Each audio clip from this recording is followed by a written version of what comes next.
আসসালামু আলাইকুম। আজকের ক্লাসে আপনাদের সবাইকে স্বাগত জানাচ্ছি। কেমন আছেন সবাই? ওয়ালাইকুম আসসালাম। ওয়ালাইকুম আসসালাম।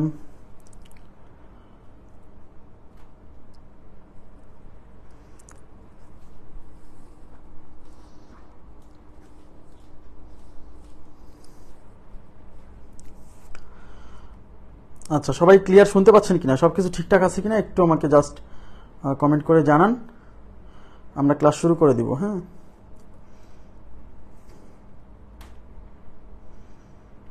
সবকিছু ঠিকঠাক আছে কিনা? আদাব আদাব। আচ্ছা, ক্লিয়ার বলছেন? জি আলহামদুলিল্লাহ, ভালো আছি। আচ্ছা, আজকে হচ্ছে আমরা মূলত সংখ্যার 3 নাম্বার ক্লাস। আজকের ক্লাসে আমরা কিছু কনফিউজিং কোশ্চেন সলভ করব, যেগুলা এবং প্রথম যে অংশটা আমি করাবো খুবই ইম্পর্টেন্ট। ইদানিং পরীক্ষায় এই টাইপটা থেকে প্রচুর প্রশ্ন আসতেছে ইদানিং বিভিন্ন জায়গাতে। হ্যাঁ, এটা মনোযোগ দিয়ে বুঝবেন। আচ্ছা, আর কনফিউজ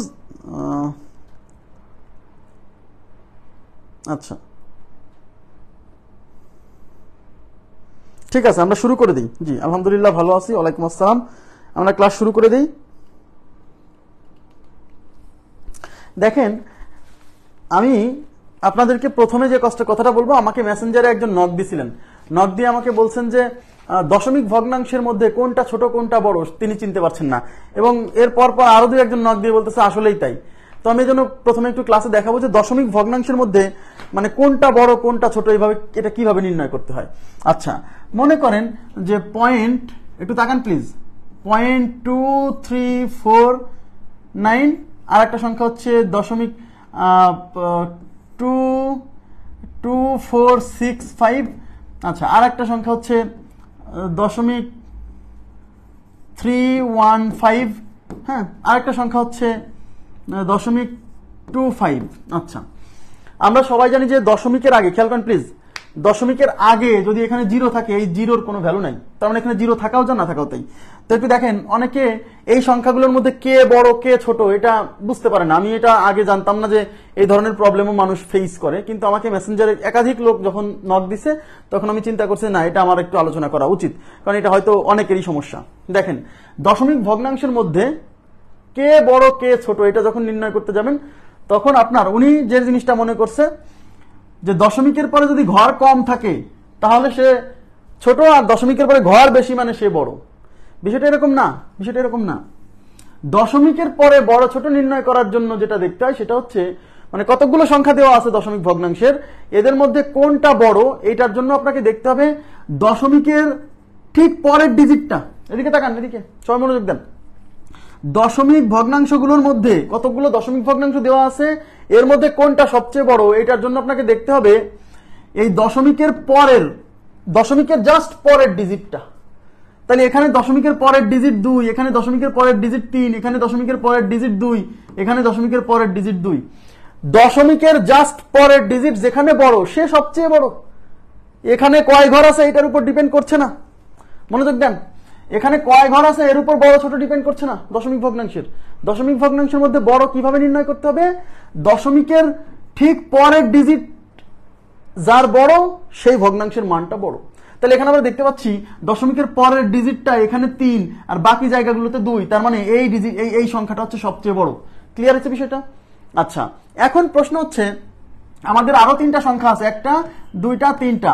এখন এই 3টা সংখ্যার মধ্যে আমরা তাহলে কিভাবে চেক করব? এই 3টা সংখ্যার মধ্যে কিভাবে চেক করব, কারণ এখানেও দশমিকের পরে 2, এখানেও দশমিকের পরে 2, এখানেও দশমিকের পরে 2। তাহলে দশমিকের পরের ডিজিট যেহেতু সেম, তার মানে পরের ডিজিট দেখে আমি কিছু বলতে পারতেছি না।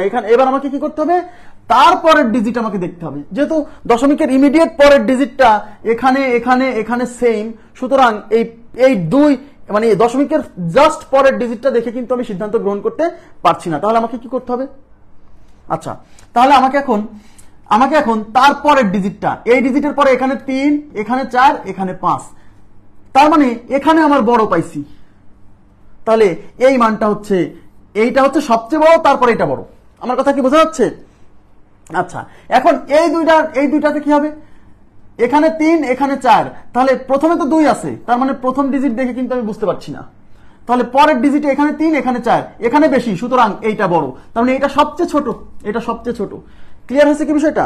তার মানে দশমিক ভগ্নাংশগুলোর মধ্যে একের চেয়ে ছোট অবশ্যই এগুলো, কোনটা বড় কোনটা ছোট এটার জন্য এখানে কত ডিজিট, যেমন কালকে একটা ছিল এরকম যে 0.234, হ্যাঁ, আর 0.25, এই দুইটার মধ্যে কে বড়?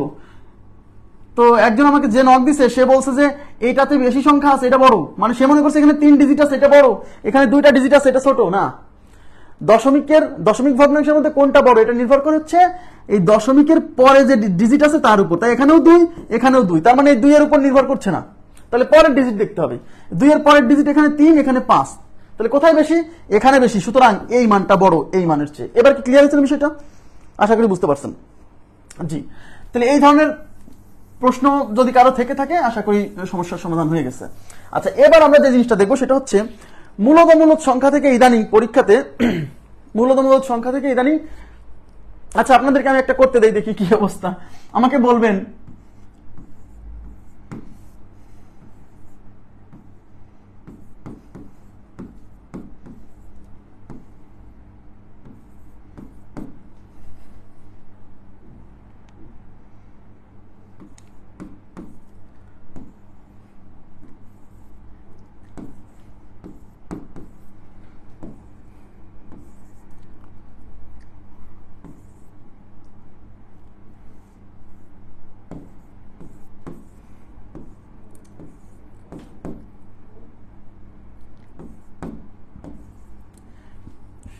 এই কয়টা সংখ্যার মধ্যে কে সবচেয়ে ছোট বলেন তো?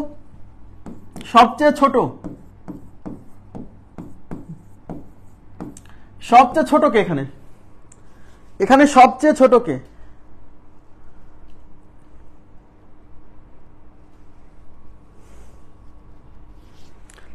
এই সংখ্যাগুলোর মধ্যে সবচেয়ে ছোট কে?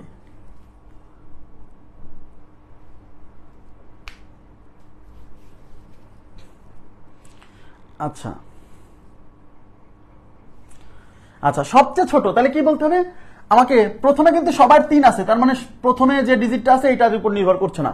দ্বিতীয়তে এখানে 7 এখানে 7 এখানে 4 এখানে 4 এখানে 7, তার মানে আমার তো সবচেয়ে ছোটটা বের করতে হবে, তাহলে এটাও বাদ পড়ছে এটাও বাদ পড়ছে এটাও বাদ পড়ছে। এখন এই দুইজনের মধ্যে এখানেও 4 এখানেও 4, তাহলে আমাকে পরের ডিজিটে যেতে হবে। এখানে 5 এখানে 2, তার মানে এখানে ছোট, সুতরাং আমার সবচেয়ে ছোট হচ্ছে এটা 0.3423। আশা করি বুঝতে পারছেন সবাই, থ্যাংক ইউ ভেরি মাচ। আচ্ছা, এবার আমরা চলে যাচ্ছি মোস্ট কনফিউজিং কিন্তু পরীক্ষাতে ইদানিং প্রচুর আসতেছে। এখান থেকে আমি কিছু এক্সাম্পল লিখবো মূলদ সংখ্যার মধ্যে। আমি প্রথমে একটু বলে নেই, একটু তাকান প্লিজ, সবাই মনোযোগ দিবেন।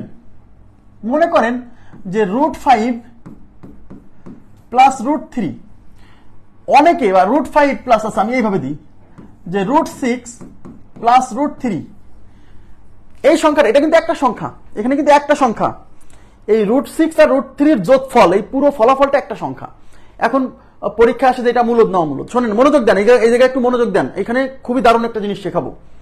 তো অনেকে ভুল করে, সেটা হচ্ছে দেখেন আরেকটা জিনিস, আরেকটা হচ্ছে √6 ইন্টু √3, আরেকটা হচ্ছে √13 √15 মাইনাস √6। খেয়াল করেন, এখন প্রশ্ন হচ্ছে যে অনেকেরই একটা ভ্রান্ত ধারণা আছে যে এই দুইটাকে, এই যে এই √6 আর √3 কে একবার একটা বড় রুটের মধ্যে, এখানে প্লাস আছে তাই কি করে জানেন, এই 6 + 3 করে দেয়, লেখে √9, আর √9 মানে কত? 3, এই রুট উঠে গেছে, তাইলে একটা মূলদ সংখ্যা বলে। কিন্তু সাবধান হন, এই যে দুইটা রুটকে একত্র করে লিখছেন, এটা লেখা যায় না যোগ। এই যোগ বিয়োগের ক্ষেত্রে এই দুইটা সংখ্যাকে একটা রুটের মধ্যে নেওয়া যায় না, এটা লেখা যায় না, এই যে যেটা লিখছে এটা লেখা যায় না। আমি কি বুঝাইতে পারছি? দুইটা রুট সম্বলিত সংখ্যা আছে, কিন্তু গুণ আকারে থাকলে এই দুইজনকে একটা রুটের মধ্যে পার করা যায়, যদি গুণ আকারে থাকে বা ভাগ আকারে থাকে। তাহলে এটাকে লিখতে পারবো আমরা এরকম, √5 গুণ √3, তাহলে এটা √15। তার মানে এইটাকে আমরা একত্র করে √15 লিখতে পারতেছি, এটা লেখা যায়। বাট এইটাকে যোগ থাকলে এরকম একত্র করা যায় না, এটা খুবই গুরুত্বপূর্ণ কথা। যোগ থাকলে বা বিয়োগ থাকলে এটাকে অনেকে লিখতেছে এরকম, √15, এখানে আছে মাইনাস, এখানে 6, তাহলে √15 থেকে 6 গেলে 9, √9 মানে 3, মূলদ সংখ্যা মেরে দিয়ে চলে আসছে। বি কেয়ারফুল, এই ভুল যেন না হয়। তাহলে দুইটা সংখ্যা বা তিনটা সংখ্যা এরকম যোগ বিয়োগ আকারে আছে, রুট সম্বলিত সংখ্যা, এদেরকে একত্র করে লেখা যায় না। ঠিক আছে? আচ্ছা, যারা নোটিফিকেশন পান না তারা ফেসবুকের সেটিংসে কিছু জিনিস অফ করে রাখছেন। আমি কিন্তু এই মানে ফেসার্ডের একদম শুরুতেই একটা ভিডিও দিছি যেখানে লেখা আছে কিভাবে আপনি নোটিফিকেশন পাবেন, আমি লাইভে আসলে পরে নোটিফিকেশন আসবে, এই বিষয়গুলো নিয়েই আলোচনা করা হয়েছে। প্লাস মাইনাস ভাঙার কিছু নাই, এখানে ভাঙবেন কিভাবে? এটাই, এখানে আর ভাঙার কিছু নাই, এটাই এইভাবে, এটাই উত্তর, একে আর ভেঙে লেখা যাবে না। হ্যাঁ, √6 এর মান যদি আপনি বের করেন ক্যালকুলেশন করে সেটা আলাদা বিষয়, বাট এইটাকে এরপরে আর লেখা যাবে না, এটা এইভাবেই থাকবে। এটাকে আর লেখা যাবে না আলাদা করে, এটা এইভাবেই থাকবে। আমার কথা কি বুঝছেন? বাট এইটাকে কম্বাইন করা যাচ্ছে কিভাবে? যেহেতু গুণ আছে, তাহলে 6 আর 3, এই 6 আর 3 গুণ হয়ে √18 হবে। হ্যাঁ, কিন্তু এটাকে কম্বাইন করা যাবে না। ক্লিয়ার হয়েছে কি বিষয়টা? আমার কথা কি বুঝতে পারছেন? আচ্ছা, ভাগের একটা উদাহরণ দিব। হ্যাঁ, গুণ ভাগের ক্ষেত্রে √1 করে লেখা যাবে, যোগ বিয়োগের ক্ষেত্রে লেখা যাবে না, ব্যাস। আচ্ছা, আরো কনফিউজিং আছে, এগুলো করে মানুষ ভুল করে চলে আসে, বোঝেই না যে ভুল হয়েছে ভাগের ক্ষেত্রে। আচ্ছা, মনে করেন যে এখানে √15 ডিভাইডেড বাই √3, এই যে এখানে ভাগ আছে, ভাগের ক্ষেত্রেও আপনি এই দুইটাকে একত্র করে লিখতে পারবেন। মানে √15 ডিভাইডেড বাই 3, 15 দিয়ে 3 কে কাটলে কত যায়? 5 বার, তার মানে এইটা হচ্ছে √5, মানে এইটা ইজ ইকুয়াল টু √5। ভাগের ক্ষেত্রেও কম্বাইন করা যাবে, যোগ বিয়োগে যাবে না, গুণ ভাগে যাবে। ক্লিয়ার বিষয়টা? আমার কথা বোঝা গেছে? আচ্ছা, ধরেন √150 ডিভাইডেড বাই √6, হ্যাঁ, এই দুটাকে কম্বাইন করা যাবে। √150 ডিভাইডেড বাই 6, 6 দিয়ে কাটেন, 6 দুগুণী 12, থাকলো 3, 3 এর পরে 0 মানে 30, 30 কে 6 দিয়ে ভাগ করলে 5 6 30, তার মানে 25 বার যায়, তাহলে √25 মানে হচ্ছে 5। ক্লিয়ার? তাহলে আমি কি বুঝালাম? দুইটা সংখ্যা যোগ আকারে আছে, রুট সম্বলিত, এদিকে তাকান, এদিকে তাকান, রুট সম্বলিত দুইটা সংখ্যা যোগ আকারে আছে বা বিয়োগ আকারে আছে, তাদেরকে একত্র করবেন না, ভুলেও করেন না, ভুল। হ্যাঁ, ওইভাবেই থাকবে, ওইভাবেই থাকবে। আর দুইটা সংখ্যা রুট সম্বলিত দুইটা সংখ্যা গুণ আকারে আছে বা ভাগ আকারে আছে, তাদেরকে একটা রুটের মধ্যে পার করা যাবে, গুণ ভাগ থাকলে। ক্লিয়ার? আশা করি বুঝতে পারছেন। গুণ ভাগ আমি দেখাবো, সবই ক্লিয়ার হয়ে যাবে আজকে, টেনশন করেন না, কিন্তু আমাকে জাস্ট বুঝাতে দেন, আমি দেখাবো এক্সাম্পল, রিয়েল এক্সাম্পল তো আমি দেখাইনি এখনো। আচ্ছা, এবার দেখেন, সবাই মনোযোগ দেন। মনে করেন এরকম আছে 3 প্লাস √5, 3 প্লাস √5, একটাতে রুট আছে একটাতে রুট নাই, কিছুই করা যাবে না, এইভাবেই থাকবে, যোগ বিয়োগ। মনে করেন যে 3 ইন্টু √5 আছে, এদিকে তাকান, 3 ইন্টু √5, এটাকেও কিন্তু এই 3কে কিন্তু √5 এর সাথে কম্বাইন করার সুযোগ নাই, কারণ এখানে 5 এর উপরে রুট আছে, 3 এর উপর তো রুট নাই, 3 এর উপর তো রুট নাই, যেহেতু 3 এর উপর রুট নাই, তাই দুইজনকে কিন্তু কম্বাইন করার সুযোগ নাই, মানে এই 3 বাইরেই থাকবে, √5 ভেতরেই থাকবে। এটাকে এবার এরকম লিখেন না, √5 গুণ 3, এটা করা যাবে না। এটা কখন করা যাবে? যখন সবার উপরে রুট আছে, তখন সবগুলোকে একটা রুটের মধ্যে নেওয়া যাবে। ক্লিয়ার? বুঝতে পারছেন? জি। মনে করেন যে এরকম আছে যে √15 ডিভাইডেড বাই 7, কিছু করার নেই, কিছু করার নাই, একটার উপর রুট আছে একটার উপর রুট নাই, এইভাবেই থাকবে। একে আবার এরকম লেখা যাবে না যে √15/7, √15/7 লিখতে পারতাম যদি 7 উপরও রুট থাকতো। ক্লিয়ার? আশা করি বুঝছেন। এখন এই টাইপের কোশ্চেন ইদানিং প্রচুর আসতেছে পরীক্ষায়, প্রচুর, আমি দেখাচ্ছি। হ্যাঁ, দেখেন আমি এক্সাম্পল দিচ্ছি, এক্সাম্পল, এইগুলা মনোযোগ দিয়ে বোঝেন, পরীক্ষায় প্রচুর আসতেছে। ধরেন √5 প্লাস √11, আপনাকে বলা হলো সংখ্যাটা মূলদ নাকি অমূলদ। আমি লিখে যাবো, আরো লিখে যাবো। তারপর এটা হচ্ছে 1 নাম্বার, √15 মাইনাস √6, এটা 2 নাম্বার। 3 নাম্বার হচ্ছে √16 প্লাস √25। 4 নাম্বার হচ্ছে √6 ইন্টু √24। ঠিক আছে? আচ্ছা,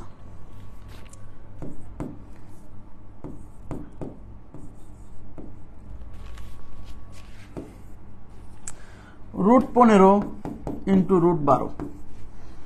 আচ্ছা, এই কটা করাচ্ছি, তারপর আবার দেখাচ্ছি। দেখেন, যদি এরকম দেখেন যে একাধিক সংখ্যা, রুট সম্বলিত একাধিক সংখ্যা যোগ আকারে আছে, বিয়োগ আকারে আছে, গুণ আকারে আছে, বা ভাগ আকারেও থাকতে পারে, আমি দেখাবো, তখন আমাদের করণীয় কি? আমাদের করণীয় হচ্ছে যোগ বিয়োগের ক্ষেত্রে, এদিকে তাকান, যোগ বিয়োগের ক্ষেত্রে আমাদের করণীয় হচ্ছে এইগুলা, এই প্রত্যেকটাকে আলাদা আলাদা করে রুট করতে হবে। যদি, আচ্ছা, এইটার উপর থেকে কি রুট সরবে? সরবে না, কারণ 5 এর রুট হয় না। 11 উপর থেকে কি রুট সরবে? সরবে না, কারণ 11 রুট হয় না। তার মানে এখানে রুট সরবে না। এখানে কিন্তু রুট সরছে না, আর এই দুইটাকে কিন্তু তার মানে এটা একটা অমূলদ সংখ্যা, এটা একটা অমূলদ সংখ্যা, অমূলদ সংখ্যা। আলাদা আলাদা করে দেখতে হবে, কিছু করার নাই। ঠিক আছে, এখন ভুলটা কোথায় হবে?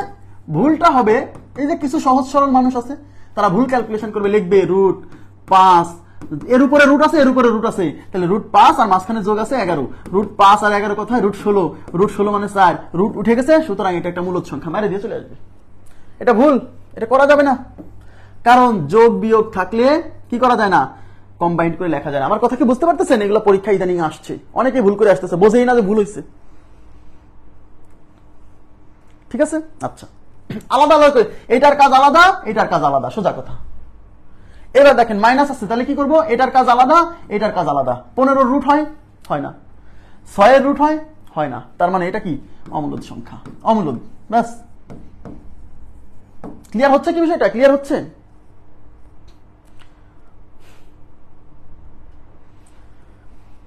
আচ্ছা, এবার এটা দেখেন, এটা এই যে যোগ আছে, দেখেন এটার রুট কত? এটার রুট হচ্ছে 4, এটা রুট কত? এটা রুট হচ্ছে 5। দেখেন এর উপর থেকে রুট উঠে গেছে, এর উপর থেকে রুট উঠে গেছে, দুইজনের উপর থেকে যেহেতু রুট উঠে গেছে, সুতরাং এটা একটা মূলদ সংখ্যা নয়। এই যে রুটের অস্তিত্ব থাকলেই অমূলদ, একটা অংশেও যদি রুটের অস্তিত্ব থাকে তাও অমূলদ। মনে করেন সব অংশ থেকে রুট উঠে গেছে, এক জায়গা খালি আছে, এদিকে তাকান, সব অংশ থেকে রুট উঠে গেছে, শুধু এক জায়গা আছে, তাও অমূলদ। মানে রুটের অস্তিত্ব থাকলেই অমূলদ, সোজা কথা। ক্লিয়ার? আলাদা আলাদা করে এমন কোন উদাহরণে কি মূলদ হবে? বুঝিনি, আপনার কোশ্চেনটা বুঝিনি। আচ্ছা, এবার দেখেন এখানে আছে, আচ্ছা যদি এরকম হয়, দেখেন দেখেন যদি এরকম হয়, দেখেন মনে করেন যে রুট 16 প্লাস রুট হচ্ছে 15, এখন যোগ আছে, যোগ থাকলে কি করতে বলছি? আলাদা আলাদা করে। তাহলে 16 কিন্তু রুট হয়, 16 কিন্তু রুট হয়, 16 রুট, এখান থেকে রুট উঠে 4 হবে, কিন্তু এই অংশ থেকে রুট উঠতেছে না। তার মানে এখানে কি রুটের অস্তিত্ব, এক অংশ থেকে রুটের অস্তিত্ব উঠে যাচ্ছে, কিন্তু এক অংশে থেকে যাচ্ছে। আমি বলছিলাম রুটের অস্তিত্ব যদি একটা জায়গাতেও থাকে তাও অমূলদ, তাহলে এটা কি হবে? এটা কিন্তু অমূলদ, এক জায়গা থেকে উঠছে কিন্তু এক জায়গা থেকে উঠতেছে না, অমূলদ। রুটের অস্তিত্ব থাকলেই মূলদ, রুটের অস্তিত্ব থাকলেই মূলদ না, রুটের অস্তিত্ব থাকলেই অমূলদ, উল্টা বলেন না।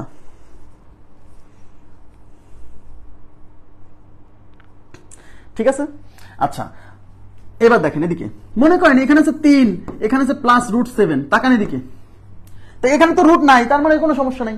এই অংশে কি রুট আছে? আছে, তার মানে এই জায়গাতে কিন্তু রুটের অস্তিত্ব আছে, সুতরাং এটা একটা অমূলদ সংখ্যা। মাঝখানে যোগ বিয়োগ থাকলে আপনাকে প্রত্যেক অংশ আলাদা আলাদা করে ক্যালকুলেশন করতে হবে, এটা মাথায় ঢুকাই নেন। মাঝখানে যদি যোগ বিয়োগ থাকে তাহলে প্রত্যেকটা অংশ আলাদা আলাদা করে ক্যালকুলেশন করতে হবে। তাহলে এখানে কি হচ্ছে? 3 তো এমনিতেই রুট মুক্ত, কোনো সমস্যা নেই। 7, রুট 7, 7-এর উপর থেকে রুট ওঠে না, তার মানে এখান থেকে এই অংশে রুট উঠতেছে না, সুতরাং এটা একটা অমূলদ সংখ্যা। ক্লিয়ার? কি বলছেন এটা? Root 6 into root 24। আচ্ছা দেখছি, গুণের ব্যাপারটা তো বলি নাই এখনো, যোগ বিয়োগে আসি না এখনো। হ্যাঁ, আচ্ছা এখন দেখেন মনে করেন যে 3, আচ্ছা মনে করেন যে 5 মাইনাস রুট 21, আপনারা বলেন তো এটা কি হবে? বলেন, আপনাদের কাছে আমার প্রশ্ন, 5 মাইনাস রুট 21 এই সংখ্যাটা মূলদ না অমূলদ? এই সংখ্যাটা মূলদ না অমূলদ? বুঝে উত্তর দিবেন, কিন্তু না বুঝে পড়ে গেলে পরীক্ষার হলে এখন কোশ্চেন কমন পড়ছে না, কনসেপ্ট কমন পড়বে। কোশ্চেন কমন পড়ার ধান্দা করা যাবে না, কনসেপ্ট কমন পড়বে।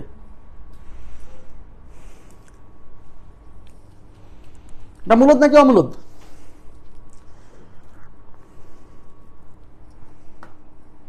আচ্ছা আচ্ছা, সবাই উত্তর দিচ্ছেন, সবাই উত্তর দিচ্ছেন অমূলদ, অমূলদ, অমূলদ। আচ্ছা, থ্যাংক ইউ ভেরি মাচ। জি, এটা একটা অমূলদ সংখ্যা, অমূলদ সংখ্যা, থ্যাংক ইউ। আচ্ছা, তার মানে হচ্ছে দেখেন এই 5-এ তো রুট নাই, তার মানে এটার ক্যালকুলেশন হিসাব করা যাবে না, যেহেতু মাইনাস আছে, তার মানে এইটা এবং এইটা আলাদা করে হিসাব করতে হবে। তাহলে রুট 21-এর উপর থেকে কিন্তু রুট সরে না, তার মানে এই জায়গাতে কিন্তু রুটের অস্তিত্ব থেকে যাচ্ছে, সুতরাং এটা একটা কি সংখ্যা? এটা একটা অমূলদ সংখ্যা। ওকে, আচ্ছা মনে করেন পরীক্ষক, আচ্ছা দেখাচ্ছি, দেখেন এই যে 4 নাম্বার এক্সাম্পলটা। এখন রুট 6, খেয়াল করেন প্লিজ, রুট 6 ইন্টু রুট 24, এটা আমি আপনাদেরকে দুইভাবে সলিউশন করা শেখাবো, এটা দুইভাবে, রুট 6 ইন্টু রুট 24। আচ্ছা এদের মধ্যে কি আছে? গুণ আকারে আছে, যখন গুণ আকারে থাকবে তখন দেখেন এই 6-এর কিন্তু রুট হয় না, এই 24-এর কিন্তু রুট হয় না, কিন্তু যেহেতু মাঝখানে গুণ আকারে আছে তাহলে দেখতে হবে কম্বাইন্ড করার পরে রুট হয় কিনা, সেটাও দেখতে হবে। আর যোগ বিয়োগ থাকলে আলাদা আলাদা করে দেখতে হবে, হইলে হইলো, না হইলে নাই। আর গুণ ভাগ থাকলে এটার আলাদা করে রুট হয় না, এটারও আলাদা করে রুট হয় না। যেহেতু গুণ আছে তখন কম্বাইন্ড করে দেখতে হবে তাও রুট হয় কিনা। তাহলে আমরা একটু কম্বাইন্ড করে, যেহেতু গুণ আকারে আছে, তাহলে এই 6 গুণ 24, তাহলে 6 দিয়ে 24কে গুণ করেন, 4 6 24-এর 4 হাতে 2, 6 দুগুণী 12 2 14, এই যে 144। দেখছেন, তার মানে এটারও রুট হয় না, এটারও রুট হয় না, বাট এদেরকে কম্বাইন্ড করার পরে 144 হচ্ছে, যার রুট 12। তার মানে ফাইনালি রুট উঠে গেছে। যেহেতু ফাইনালি রুট উঠে গেছে, সুতরাং এটা একটা কি সংখ্যা? এটা একটা মূলদ সংখ্যা। এটা একটা কি সংখ্যা? এটা একটা মূলদ সংখ্যা। ক্লিয়ার বিষয়টা? এটা একটা মূলদ সংখ্যা। ওকে, আচ্ছা, তাহলে এটা মূলদ, এটা মূলদ। ওকে, আচ্ছা, এখন একটা জিনিস চিন্তা করেন, আমি আরো একটা দারুণ কনসেপ্ট আপনাদেরকে শেখাবো।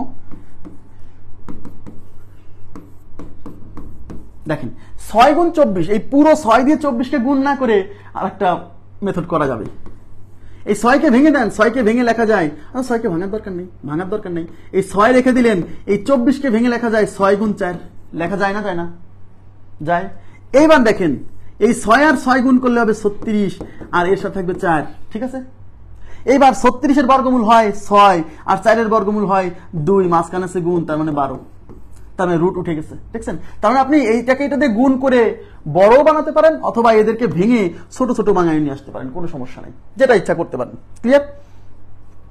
ওকে, আচ্ছা, এবার আমরা চলে যাবো এই 5 নম্বরে। 5 নম্বরে কি আছে? Root 15, root 15 into root 12। তাহলে মাঝখানে যেহেতু দেখেন 15-র রুট হয় না, 12-রও রুট হয় না, কিন্তু মাঝে যেহেতু গুণ আছে, তাহলে দেখতে হবে কম্বাইন্ড করে রুট হয় কিনা। তাহলে 15 ইন্টু হচ্ছে 12,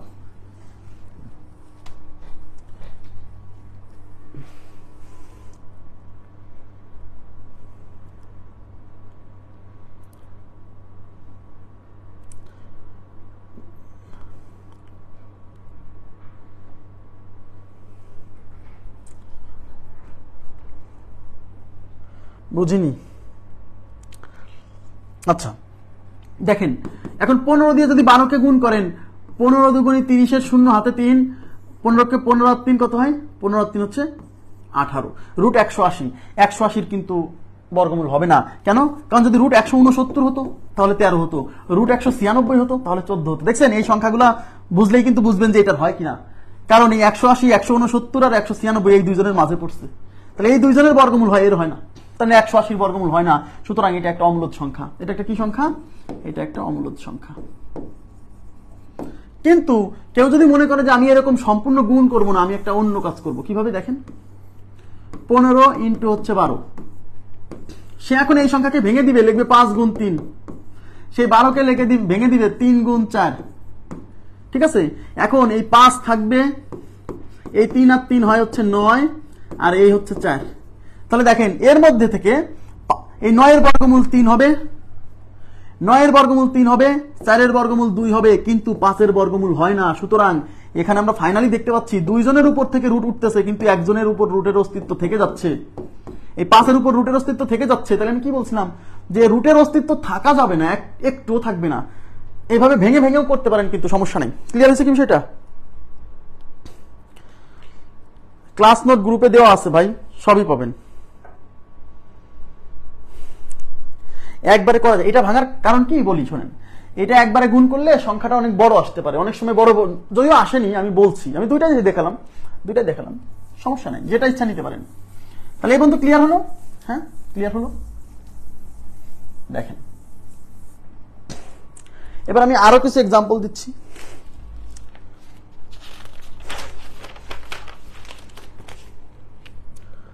মনে করেন যে root 150 divided by root 6, root 150 divided by root 6, হ্যাঁ, এটা মূলদ না অমূলদ? এখানে কিন্তু ভাগ আছে, ভাগ। তো ভাগ থাকলে আমি কি করতে বলছি? ভাগ থাকলে কিন্তু এটাকে একত্রে লেখা যাবে, 150 ডিভাইডেড বাই 6। এবার কাটাকাটি করা যায়, 6 দিয়ে সরাসরি কাটা যদি নাও বোঝেন, 2 দিয়ে আগে কাটেন, 2 দিয়ে কাটলে 3 দুগুণী 6, 75 দুগুণে 150।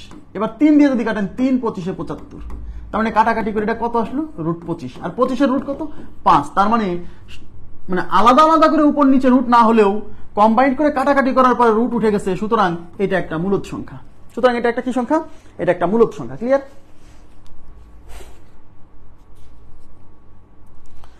এটা একটা মূলদ সংখ্যা।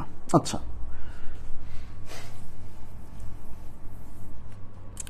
এখন দেখেন, মনে করেন যে 3√8 ডিভাইডেড বাই √2, 3√8 ডিভাইডেড বাই √2। আমি বলি, যখন আবার এটা একটা দিলাম, আর একটা সংখ্যা দিচ্ছি হচ্ছে 3 প্লাস √7। দেখেন, একটু তাকান, মনোযোগ দেন। তারপর হচ্ছে 5 মাইনাস √13। তারপর হচ্ছে আমি নিব হচ্ছে 7 ইন্টু √12, 7 ইন্টু √12। তারপর হচ্ছে 3 ইন্টু √16, হ্যাঁ, 3 ইন্টু √16। তারপর নেব হচ্ছে -3 প্লাস √25। আচ্ছা, এখন আমি যে জিনিসটা দেখাচ্ছি সেটা হচ্ছে, সবাই দেখেন, মনোযোগ দেন। তারপর আমি আরেকটা এক্সাম্পল নেব হচ্ছে √13 ডিভাইডেড বাই 7।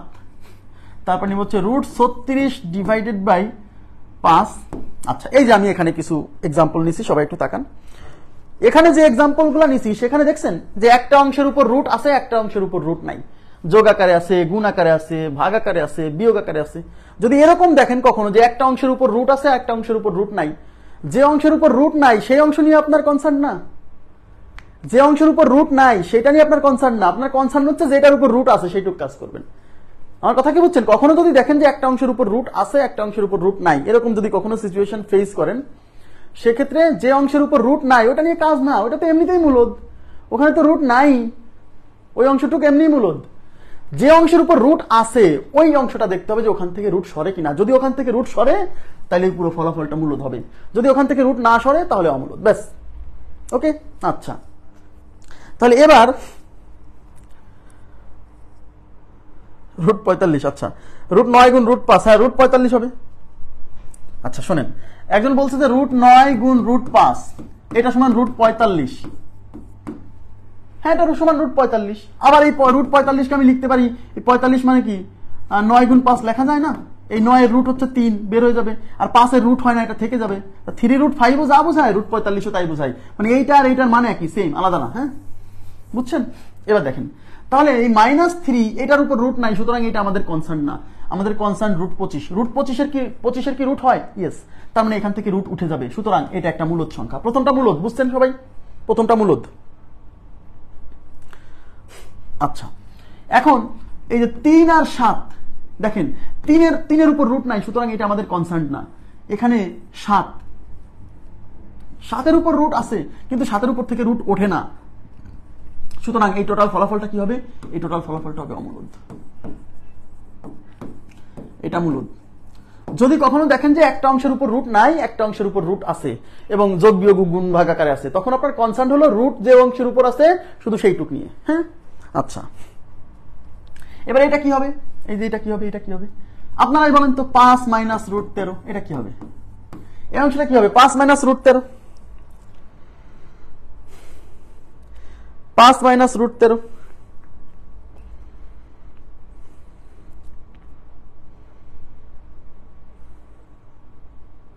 আচ্ছা, 5 মাইনাস √13 অমূলদ। সবাই বলছেন অমূলদ, থ্যাংক ইউ ভেরি মাচ। দেখেন এখানে 5 এর উপরে রুট নাই, শুধু এই অংশের উপর রুট আছে, তার মানে আমার কনসার্ন এই অংশ নিয়ে। তাহলে এখান থেকে কিন্তু 13 উপর থেকে কিন্তু রুট ওঠে না, তার মানে এখানে কিন্তু রুটের অস্তিত্ব থেকে যাচ্ছে। রুটের অস্তিত্ব একটা অংশে থাকলেই সেটা অমূলদ, মানে রুটের অস্তিত্ব কোথাও থাকলেই অমূলদ ভাই, ঠিক আছে? এটা অমূলদ। আচ্ছা, এবার হচ্ছে এই যে দেখেন, এই যে এটা অমূলদ, এটা অমূলদ। এবার এই যে এটা রুটস, আচ্ছা 7 ইন্টু √12। এখন এই অংশের উপর রুট নাই, এই অংশের উপর রুট আছে, তাহলে এই দুটাকে কিন্তু একত্র করে আবার লেখা যায় না? যদি এইটার উপরও রুট থাকতো তাহলে দুইটাকে কম্বাইন করে লিখতে পারতাম। তো এটার উপর যেহেতু রুট নাই, সেটা এখানে গুণ থাক আর ভাগ থাক আর যোগ থাক আর বিয়োগ থাক, এটা নিয়ে আমার কনসার্নই না। আমার কনসার্ন শুধু রুট অংশ নিয়ে। তাহলে 12 কি রুট হয় না? 12 কিন্তু রুট হয় না, তার মানে এখানে কিন্তু রুটের অস্তিত্ব থেকে যাচ্ছে। রুটের অস্তিত্ব যেহেতু থেকে যাচ্ছে, সুতরাং এটা একটা অম্লদ সংখ্যা। এটা একটা কি সংখ্যা? অম্লদ সংখ্যা। ঠিক আছে, এবার 3 ইন্টু রুট 16, দেখেন 3 ইন্টু রুট 16, 3-এর উপরে রুট নাই, এটা আমার কনসার্ন না। আমার কনসার্ন হচ্ছে রুট 16 নিয়ে। 16-র উপর থেকে কি রুট সরে না? 16-র উপর থেকে কিন্তু রুট সরবে না, সরি সরবে, কারণ 16 রুট হয়তো 4, তার মানে 3-এর উপর তো রুট নাই, এটা বাদ। 16-র উপর থেকে রুট সরে যাবে, হবে 4, তার মানে এখানে কিন্তু রুটের অস্তিত্ব থাকছে না, সুতরাং এটা একটা মূলদ সংখ্যা। এটা কি সংখ্যা? এটা একটা মূলদ সংখ্যা। ঠিক আছে, এটা মূলদ, এটা মূলদ। ওকে, আচ্ছা, এইবার এই পাশে আমি কি লিখছিলাম? আরো কিছু এক্সাম্পল লিখছিলাম এই ধরনের। এই যে দেখেন, এই নিচ থেকে যাচ্ছি, নিচে কি ছিল? Root 36 divided by 5। তাহলে এখানেও কিন্তু একটা অংশের উপর রুট আছে, একটা অংশের উপর রুট নাই। আপনারা বলেন তো এটা কি হবে, মূলদ নাকি অমূলদ? এটা রুট 36 ডিভাইডেড বাই 5 মূলদ নাকি অমূলদ? রুট 36 ডিভাইডেড বাই 5 এটা মূলদ নাকি অমূলদ? আচ্ছা, তাহলে এখানে দুইটা অংশ, একটা অংশের উপর রুট আছে, একটা অংশের উপর রুট নাই। তো রুট যেটার উপর নাই সেটা তো আমাদের সেটা তো সমস্যাই নাই। তাহলে এই 36 উপরের অংশের রুট 36, আমরা জানি 36-এর উপর থেকে রুট সরে যায়। তো যেহেতু 36-এর উপর থেকে রুট সরে যায়, তার মানে এখানে রুটের অস্তিত্ব থাকছে না, সুতরাং এটা একটা মূলদ সংখ্যা। এটা একটা কি সংখ্যা? মূলদ সংখ্যা। রুট 35 কেমনে হয়? আচ্ছা, রুট 35 বাই 5 এটা মূলদ কেমনে হয়? 35-এর কি রুট হয়? হ্যাঁ, এটা 35-এর কি রুট হয়? হয় না। তাহলে 35-এর তো রুট হয় না, তার মানে এটা অমূলদ সংখ্যা, এটা অমূলদ। ঠিক আছে, আচ্ছা, এবার দেখেন, তাহলে এটা মূলদ। এই জন্য আমি বলছি যে সংখ্যা প্রশ্ন মুখস্থ করে যে লাভ নাই, বুঝে পড়ে যেতে হবে, যাতে কোশ্চেন কমন না পড়ুক, কিন্তু আপনি সলভ করতে পারেন। ঠিক আছে, আচ্ছা, এই যে root 13 divided by 7, root 13 divided by 7, তাহলে এটা কি হবে? মূলদ নাকি অমূলদ?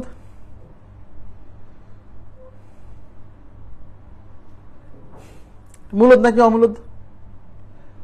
ও আচ্ছা, 36-কে 35 লিখছেন ভুলে, ঠিক আছে, থ্যাংক ইউ। 35 বাই 5 কিভাবে মূলদ? তাহলে আপনাকে কি পড়ালাম এর আগে? 35 বাই 5 এটা তো পি বাই কিউ আকারে আছে, এর উপরে 35 ওটাকে পি ধরেন, আর নিচে 5 এটাকে কিউ ধরেন, যেখানে পি ও কিউ মূলদ পূর্ণ সংখ্যা। তা 35 একটা পূর্ণ সংখ্যা না? 5 একটা পূর্ণ সংখ্যা না? তো দুটা পূর্ণ সংখ্যার অনুপাত, সেটা কি মূলদ না? এই প্রশ্নে এখন এসে করলে তো বিপদ, মহাবিপদ। এটা অমূলদ সংখ্যা, কারণ 13-র উপর থেকে রুট উঠবে না, তার মানে এটা হচ্ছে অমূলদ, এটা অমূলদ। ঠিক আছে, এবার আমাদের এই যে একটা আর একটু কমপ্লেক্স এক্সাম্পল, এখানে হচ্ছে 3 রুট 8 ডিভাইডেড বাই রুট 2। আচ্ছা, 3 রুট 8 ডিভাইডেড বাই রুট 2, একটু খেয়াল করেন প্লিজ। তাহলে এখানে কি বলছি?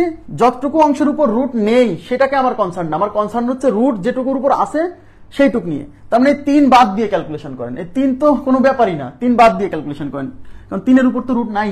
তাহলে 3 বাদ দিলে আমার থাকতেছে রুট 8 ডিভাইডেড বাই রুট 2। দেখতে হবে এই অংশ থেকে রুট ওঠে কিনা। তা যেহেতু ভাগ আকারে আছে, তাহলে এই দুইজনকে একটা বড় রুটের মধ্যে পার করে দেন, রুট 8 ডিভাইডেড বাই 2।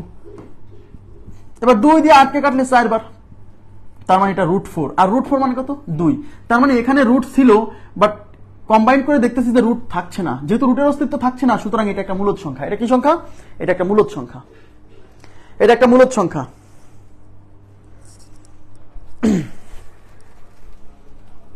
এই কে রে, কে? হ্যাঁ, কথা আসতে বলতে হবে, আর শব্দ আসতে করো।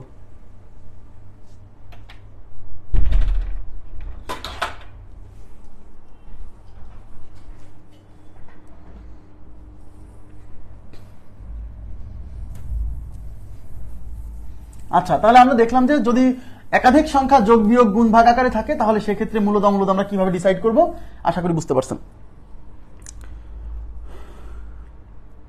বর্গমূল আর ঘনমূল এরকম টাইপের। তো বর্গ এতক্ষণ কি শিখলাম? এতক্ষণ তো বর্গমূলই শিখলাম। আর প্রথম যে দুইটা ক্লাস করছি সেখানে তো হাজার হাজার এক্সাম্পল দিছি। প্রথম দুইটা ক্লাস দেখলেই তো আপনি বুঝতে পারবেন যে ওখানে প্রচুর এক্সাম্পল দেওয়া, তাই না? রুট 2 রুট 3 প্রমাণ সহ, এই প্রমাণ এখন করে লাভ নাই, সহজ কথা, এই প্রমাণ এখন করে লাভ নাই। হ্যাঁ, এই প্রমাণ এখন করতে গেলে পরে সময় নষ্ট হবে। রুট 2 রুট 3 একটি অমূলদ সংখ্যা, এর প্রমাণ তো বইয়ে দেওয়াই আছে, আমার কথা কি বুঝছেন? কিন্তু এই রুট 2 রুট 3 প্রমাণ, এটা প্রিলিমিনারি কোর্স, এখানে রিটেনের 60% কভার করে দিব, সেটা কিন্তু আমি আগেই বলছি, কোর্সের আগেই বলছি। হ্যাঁ, এখানে যদি এখন এর প্রমাণ চান তাহলে ক্লাস নষ্ট হবে, আর কিছু না।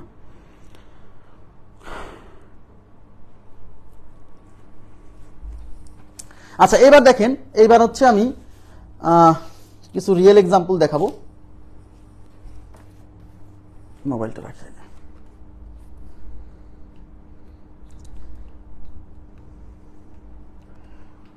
বুঝিনি।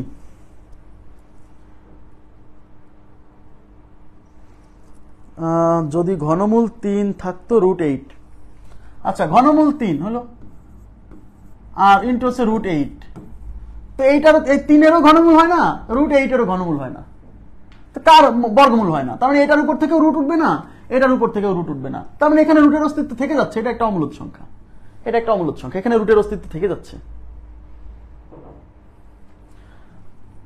3√8 ডিভাইডেড বাই √2, এটা আরেকবার বোঝানোর কি আছে, এখানে এই 3, তো 3-এর উপর কি রুট আছে, এই 3-এর উপর নাই, তো 3-এর উপর যেহেতু এটা ঘনমূল না ভাই, ঘনমূল থাকলে এখানে থাকবে, ঘনমূল হলে এখানে থাকবে, বোঝার চেষ্টা করেন প্লিজ। আপনি ঘনমূল চিন্তা করছেন কেন? এটা হচ্ছে 3√8, মানে এই জিনিসটা হচ্ছে 3 × √8, এটা হলে তাই। এই জিনিসটা এইটা আর এটা সেম না। যদি ঘনমূল হতো তাহলে এই রুটের কোলের মধ্যে 3 থাকতো, আর যদি রুটের বাইরে 3 থাকে তার মানে এটা হচ্ছে ঘনমূল 8 না, 3√8, বুঝছেন?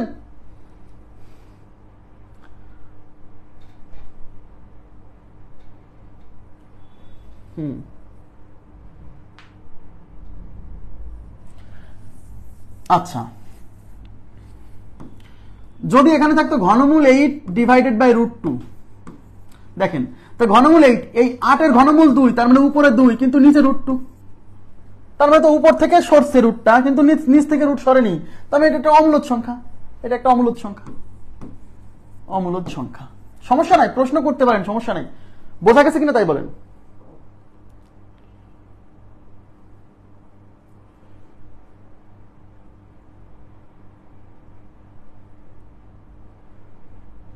আমার মনিটর প্রবলেম করছে, কি বলেন এসব? আচ্ছা এবার দেখেন, তাহলে আমি আশা করছি আপনারা এই কনসেপ্টটা ক্লিয়ার হয়েছে যে কোনটা মূলদ হবে কোনটা অমূলদ হবে, এইটুকু বুঝতে পারছেন আশা করছি। এখন আমি আপনাদেরকে যেটা দেখাবো সেটা হচ্ছে যেগুলা পরীক্ষাতে এখনো এই টাইপের কোশ্চেন এখনো আসেনি, পরীক্ষাতে এই ধরনের প্রশ্ন এখনো আসেনি, বাট যদি চলে আসে, কিন্তু কেউ যদি মনে করেন তাহলে এই টাইপটা স্কিপ করতে পারেন, এই টাইপটা স্কিপ করতে পারেন। হ্যাঁ, যেখানে আপনি বুঝবেন না যে এখানে রুট আছে না নাই, কিন্তু লুকায়ে রুট ওর মধ্যে আছে, আমি দেখাচ্ছি। আচ্ছা ধরেন আগে রুট তুলা বুঝাই, আগে ধরেন আচ্ছা এখানে আছে √5, এখানে আছে মনে করেন যে এখানে আছে 3, এখানে আছে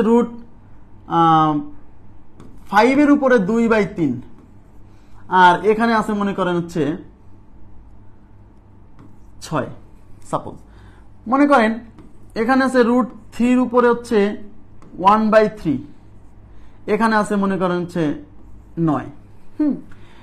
এইগুলাকে কিভাবে ভেঙে লেখে, এখান থেকে কিভাবে রুট তুলে লিখতে হয়, এটাকে ভাঙবো কিভাবে, সবাই একটু মনোযোগ দেন। মানে এই রুটটা তুলতে হয়, এই রুটটা তোলার নিয়ম কিভাবে লিখতে হয়। রুট তোলার নিয়ম হচ্ছে, এদিকে তাকান, রুট তোলার নিয়ম হচ্ছে এই রুটের মধ্যে, এদিকে তাকান, এই রুটের মধ্যে যা আছে যেভাবে আছে সেইভাবে লিখতে হবে, রুটের মধ্যে যা আছে যেভাবে আছে সেইভাবে লিখতে হবে, ঠিক আছে? তাহলে রুটের মধ্যে এখানে কত আছে, 3⁻⁴, 3⁻⁴, ওকে। তাহলে রুটের মধ্যে যে জিনিসটা যেভাবে আছে সেভাবে লিখলাম। এইবার এর সাথে এখানে দিব গুণ, ওর সাথে এখানে গুণ দিবেন, গুণ দিয়ে উপরে লিখবেন 1 আর নিচে লিখবেন এই রুটের কোলের মধ্যে যা থাকবে তাই। সব সময় এরকম, রুটের ভেতরে যা আছে তাই লিখবেন, তার পাশে গুণ দিয়ে উপরে লিখবেন 1 আর নিচে লিখবেন এই রুটের কোলের মধ্যে যা থাকবে তাই। এবার কাটাকাটি করলে 3 উপরে 1 আর 1 গুণ করলে 1 আর 3 9 27, 3⁻⁴/27। মানে আমি বুঝাতে চাচ্ছি কোন একটা জায়গা থেকে যদি রুট তুলে দেন তাহলে রুট তুলে জিনিসটাকে কিভাবে লিখতে হয়।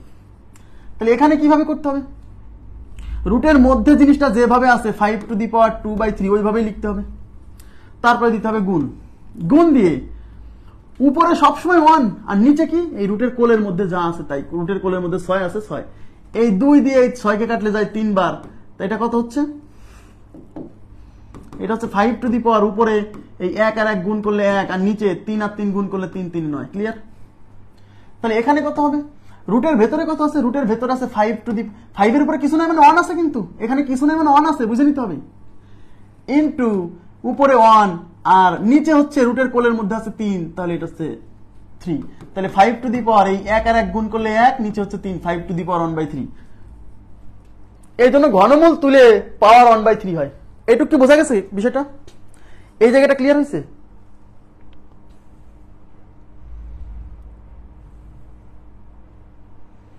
নেট প্রবলেম এখানে না, নেট আপনার ওইখানে প্রবলেম। আমি তো সব ঠিকঠাক দেখতে পাচ্ছি, আমার সামনে একটা ডিভাইস আছে। যদি আমার এখানে প্রবলেম হয় তাহলে আমি নিজেও দেখতে পাবো না, ঝাপসা দেখবো, বা আমি নিজেও এখানে আটকে যাচ্ছে বুঝতে পারবো। হ্যাঁ, আমার কথা কি বুঝছেন? এই জিনিসটা সূচকে তো কাজে লাগবেই, কিন্তু এখনই আমি জিনিসটা বোঝাই দিচ্ছি। তাহলে রুট তুলে দিয়ে কোনো একটা সংখ্যাকে কিভাবে লিখতে হয়, রুটের ভেতরে জিনিসটা যেভাবে আছে সেইভাবেই লিখবেন, তার পাশে দিবেন গুণ, পাওয়ারে গুণ, তার উপরে দিবেন 1 আর নিচে দিবেন এই রুটের কোলের মধ্যে যা আছে তাই। এইবার আপনারা আমাকে বলবেন, মনে করেন যে এখানে আছে 12,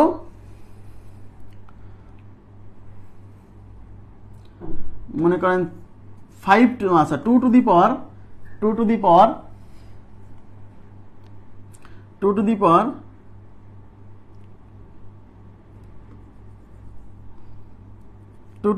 16/3। এটা কিভাবে লিখবেন বলেন তো? এই জিনিসটা কিভাবে লিখবেন? এটা কত হবে?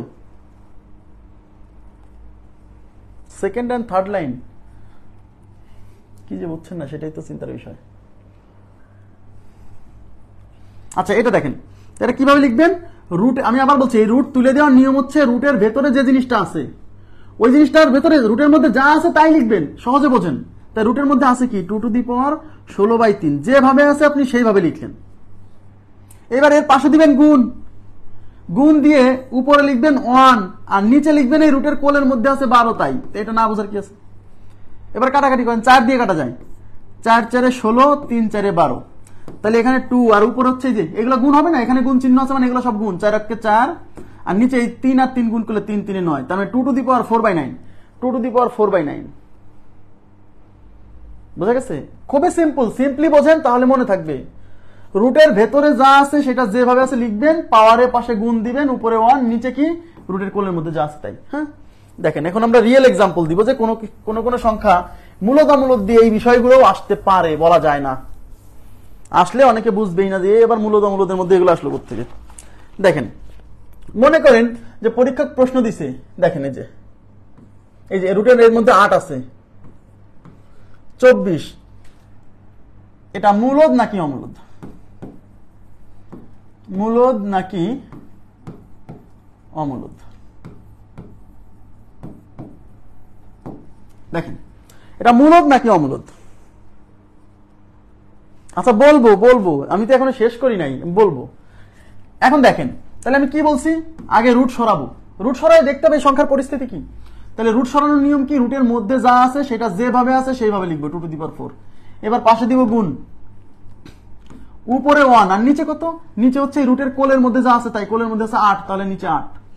এবার দেখেন এই 4 দিয়ে 8 কে কাটা যায়, 4 দুগুণী 8, তার মানে এখানে কত 2 টু দি পাওয়ার উপরে 1 নিচে 2 মানে 1/2, 2 two the power half, 2 two the power half. আচ্ছা, আপনারা তো জানেন যে পাওয়ারে হাফ থাকা মানেই তো রুট, এই রুট চিহ্ন মানেই তো হাফ, তার মানে যে 2 টু দি পাওয়ার হাফ, এই পাওয়ার হাফ মানে এটা √2, আর √2 একটা অমূলদ সংখ্যা, √2 একটা অমূলদ সংখ্যা, √2 একটা অমূলদ সংখ্যা, তার মানে এই জিনিসটা একটা অমূলদ সংখ্যা। দেখছেন, এইভাবে আসতে পারে, এইভাবে মানে এরকম হতে পারে, এই ধারণাটা আমি চিন্তা করছি যে হ্যাঁ প্রশ্ন তো এরকমও থাকতে পারে। ইভেন পরীক্ষক যদি বলে, মনে করেন দেখেন পরীক্ষক প্রশ্ন করলো নিচের কোন বললো যে মনে করেন 8 টু দি পাওয়ার 1/3 মূলদ নাকি অমূলদ, এরকম আসলো প্রশ্ন, 8 টু দি পাওয়ার 1/3। আমরা তো ঘনমূল 8 পড়ছি, এরকম না দিয়ে এরকম দিল, এটা যা বোঝায় এটা তো তাই বোঝায়, এটাও যা এটাও তো তাই, তাই না? আমার কথা কি বুঝতে পারতেছেন?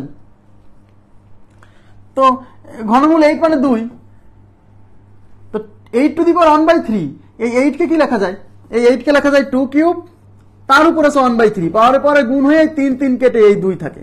সুতরাং এটা একটা মূলদ সংখ্যা, এটা একটা মূলদ সংখ্যা, বুঝছেন? এটা একটা মূলদ সংখ্যা। আচ্ছা, তাহলে এই যে এটা কিন্তু অমূলদ সংখ্যা, এটা কি বেরোলো? অমূলদ সংখ্যা। এখন দেখেন আমি আরো এক্সাম্পল দিচ্ছি। মনে করেন যে এক্সাম্পলটা এরকম দিলাম, 4, এখানে কোলের মধ্যে 4, 5 to the power 8/3, 5 to the power 8 divided by 3, 5 to the power 8/3 মূলদ নাকি অমূলদ?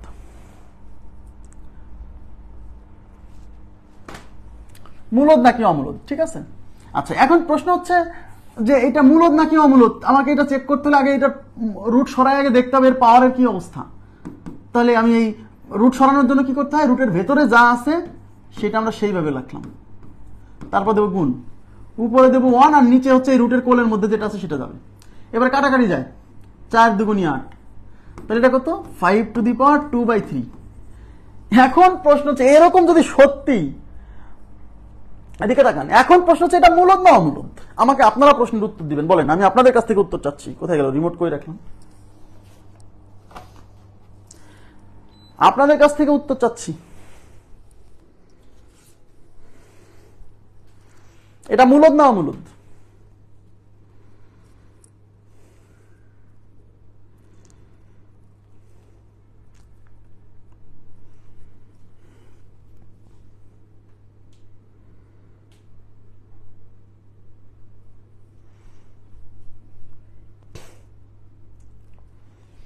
আচ্ছা শোনেন, মাথায় একটা জিনিস ঢুকায় নেন, কোন কিছুর উপরে এরকম, এটা কি পাওয়ার, এই পাওয়ারের মানটা কি ভগ্নাংশ না? এদিকে তাকান, এই পাওয়ারের মানটা কি ভগ্নাংশ না?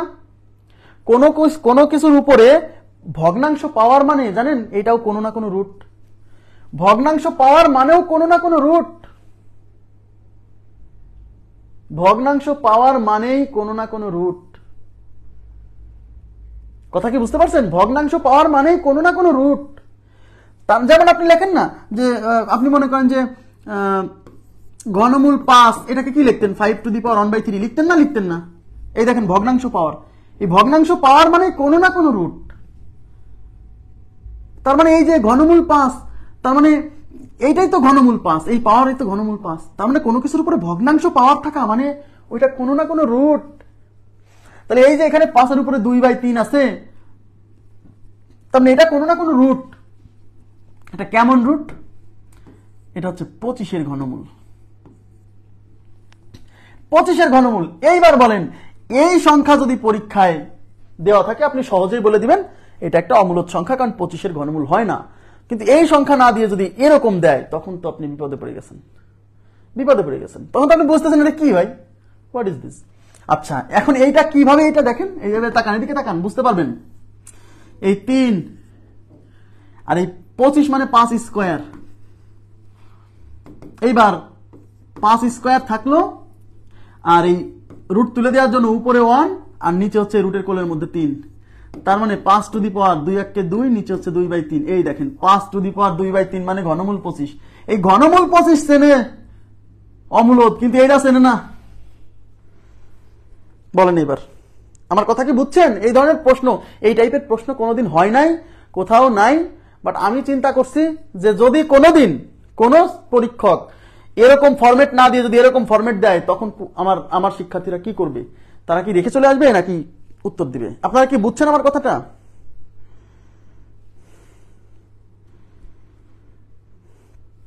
এখন আমি তো সহজ একটা মেথড বলবোই, টেনশন করেন, আমি এমন একটা কিছু বলবো যে আপনার কোনো কিছু মাথায় নিয়ে লাগবে না। কিন্তু আগেই যদি ওইটা বলি তাহলে তো অরিজিনাল জিনিসটাই শিখবেন না। আপনারা কি বুঝছেন যে ঘনমূল, আপনাকে যদি বলা হতো ঘনমূল 25 মূলদ না অমূলদ, আপনি চোখ বুঝে বলে দিবেন। কেন? 27 ঘনমূল হয়, 25 তো হয় না, তার মানে এখান থেকে রুট উঠবে না, সুতরাং এটা একটা অমূলদ সংখ্যা বলে দিচ্ছেন। বাট যখন এই ফরম্যাটটা এরকম না দিয়ে এরকম দেওয়া হচ্ছে, যে তখন কিন্তু বুঝছেন না, তখন কিন্তু বুঝছেন না। ঠিক আছে? আচ্ছা, এখন প্রশ্ন হচ্ছে আমরা কি করব, আমাদের কাজ কি? দেখেন এদিকে তাকান, আমাদের কাজ হচ্ছে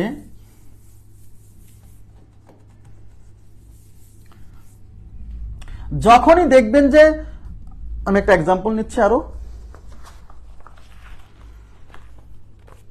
মনে করেন যে 8^2/3 8^2/3 বলা হলো এই সংখ্যাটা মূলদ নাকি অমূলদ। যখনই দেখবেন যে কোন সংখ্যার উপরে এরকম ভগ্নাংশ পাওয়ার আছে তখন আপনার কাজ হলো এর যে বেজ, এটাকে বেজ বলে, নিচে যেটা থাকে সেটাকে বেজ বলে, আপনার কাজ হলো এই বেজকে ভাঙা। ভাঙা যদি যায়, ভাঙা না গেলে আর ভাঙবেন কিভাবে? ভাঙা যদি যায় তাহলে ভাঙবেন।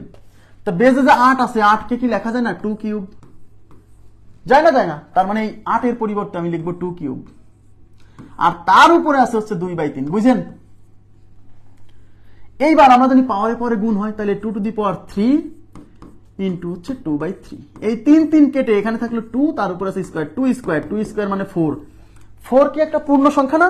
আর সকল পূর্ণ সংখ্যা কি মূলদ। তার মানে এই সংখ্যাটা একটা মূলদ সংখ্যা, এই সংখ্যাটা একটা মূলদ সংখ্যা। তাহলে আমি কি করব? যখনই দেখবো কোন সংখ্যার উপরে এরকম ভগ্নাংশ পাওয়ার আছে, আমার কাজ হলো এই বেজে যে সংখ্যা আছে ওকে ভেঙে কোনোভাবে এরকম সূচকীয় ফর্মে লেখা যায় কিনা। সূচকীয় ফর্মে লিখলে এইটার সাথে এটা কিছু কাটাকাটি হয়ে মিনিমাইজ হয়ে একটা ফর্মেট আসবে। যদি এখানে লাস্টে পূর্ণ সংখ্যা আসে তাহলে সেটা মূলদ, কারণ আমরা জানি সকল পূর্ণ সংখ্যা মূলদ। ক্লিয়ার? সকল পূর্ণ সংখ্যা মূলদ। জি, এখন দেখেন আমি আরো দেখাবো, আরো এক্সাম্পল দিব। হয়েছে এটা? এখন দেখেন, কিন্তু মনে করেন যে পরীক্ষায় যদি আসে 8^3/2, 2/3 না এসে 3/2 আসছে, বলছে 8^3/2 মূলদ নাকি অমূলদ? 8^3/2 মূলদ নাকি অমূলদ? দেখেন, তাহলে আমরা কি করব? যখনই দেখব কোন সংখ্যার উপর এরকম ভগ্নাংশ পাওয়ার আছে, আমাদের কাজ কি? আমাদের কাজ হলো এই বেজে যে সংখ্যাটা আছে তাকে ভাঙা। বেজে যে সংখ্যাটা আছে তাকে ভাঙা। তাহলে 8 কে ভাঙা যায়, 8 কে ভেঙে লেখা যায় 2 কিউব, তার উপরে আছে কি 3/2।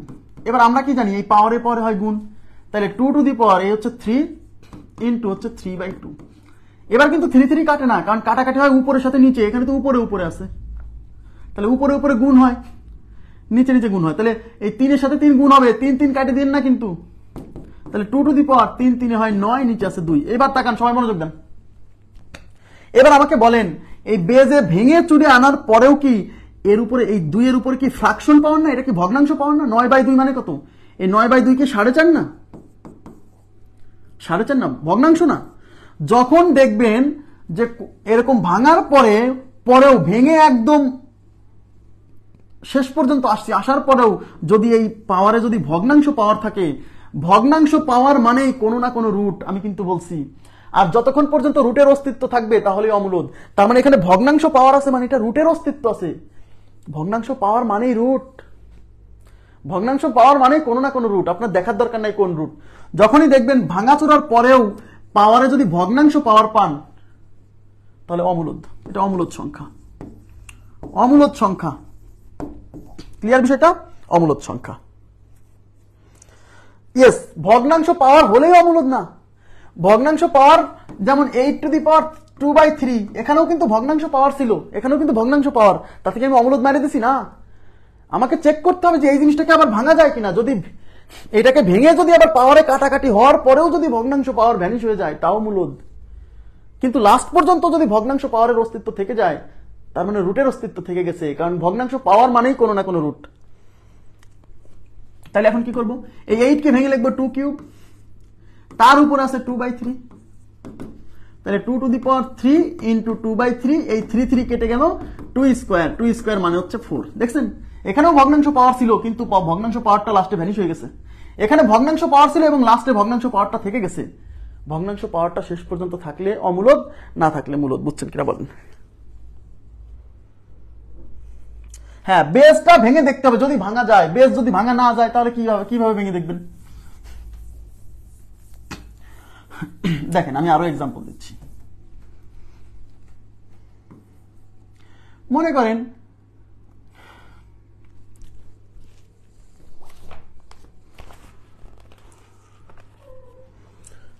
এখানে আছে 4, ভিতরে আছে 5^8/3। এটা তো করালাম নাকি? আচ্ছা, 5^8/3 এটা মূলদ নাকি অমূলদ আমরা এটা চেক করব। তাহলে কি বলছি? প্রথমে রুট সরাতে হবে। রুট সরানোর নিয়ম কি? এই ভিতরে যা আছে যেভাবে আছে সেইভাবে লিখবো, 5^8/3 ইন্টু উপরে দেবো 1 আর নিচে দিব এই রুটের কোলের মধ্যে যেটা আছে তাই 4।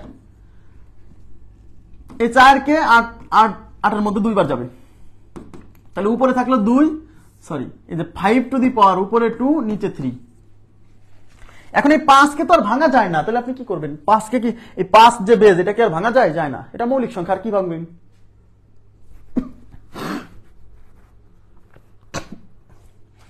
তার মানে 5 এর উপরে 2/3 একটা ভগ্নাংশ পাওয়ার, তার মানে লাস্টে ভগ্নাংশ পাওয়ার থেকে গেছে, সুতরাং এটা একটা অমূলদ সংখ্যা। ভগ্নাংশ পাওয়ার মানেই কোনো না কোনো রুট, অমূলদ সংখ্যা। বুঝছেন কিনা বলেন? এবার বুঝছেন কিনা বলেন কাইন্ডলি।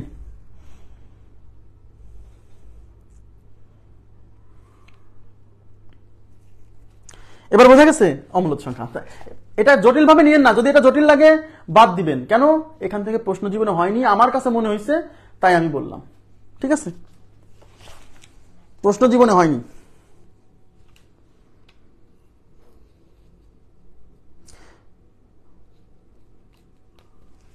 ভাই যেটা যেখানে বেশি এক্সাম্পল দেওয়ার দরকার সেখানে আমি বেশি দিব, যেখানে কম দেওয়ার দরকার সেখানে আমি কম দিব।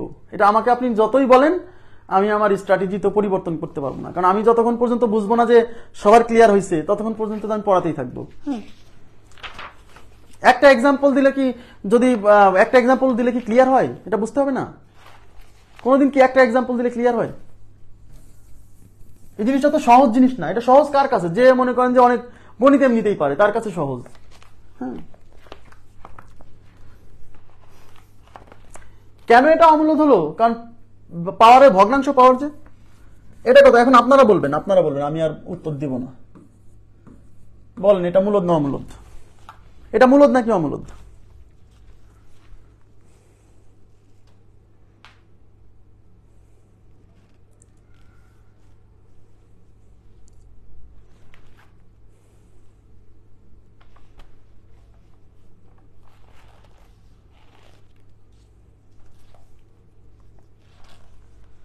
এটা মূলদ নাকি অমূলদ? অমূলদ যদি হয় কেন অমূলদ? আমি কি বলছি? পাওয়ারে ভগ্নাংশ আছে এবং বেজ কেউ ভাঙা যাচ্ছে না, বেজ ভেঙেও এটা ভগ্নাংশ পাওয়ারকে ভ্যানিশ করতে পারছেন না। ভগ্নাংশ পাওয়ার ভ্যানিশ হওয়া মানে রুট ভ্যানিশ হওয়া, বোঝেন? অমূলদ মানে কি? রুট যদি সরে যায় মূলদ, রুট না সরলে অমূলদ।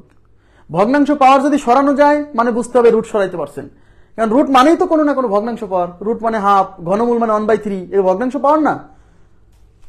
তাহলে এখানে আমি ভিতরে আছে 3², তারপরে গুণ দিব উপরে 1 আর নিচে হচ্ছে রুটের কোলের মধ্যে আছে 3, তাহলে 3 উপর হচ্ছে 2 নিচে হচ্ছে 3, তাহলে 3^2/3। কিন্তু 3 কে ভেঙে তো আর কোনো কিছু করার সুযোগ নাই, সুতরাং কারণ 3 কে তো কোনো কিছুর পাওয়ার লেখা যায় না, যায়? তাহলে কোনো কিছুর পাওয়ার যেহেতু লেখা যায় না, তার মানে 3 এর উপরে ভগ্নাংশ পাওয়ার, সুতরাং এটা একটা অমূলদ সংখ্যা। কি সংখ্যা? অমূলদ সংখ্যা। ক্লিয়ার হয়েছে বিষয়টা?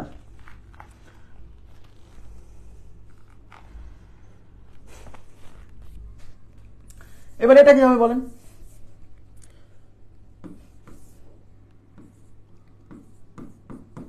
27^5/3, 27^5/3 মূলদ নাকি অমূলদ? 27^5/3 মূলদ নাকি অমূলদ?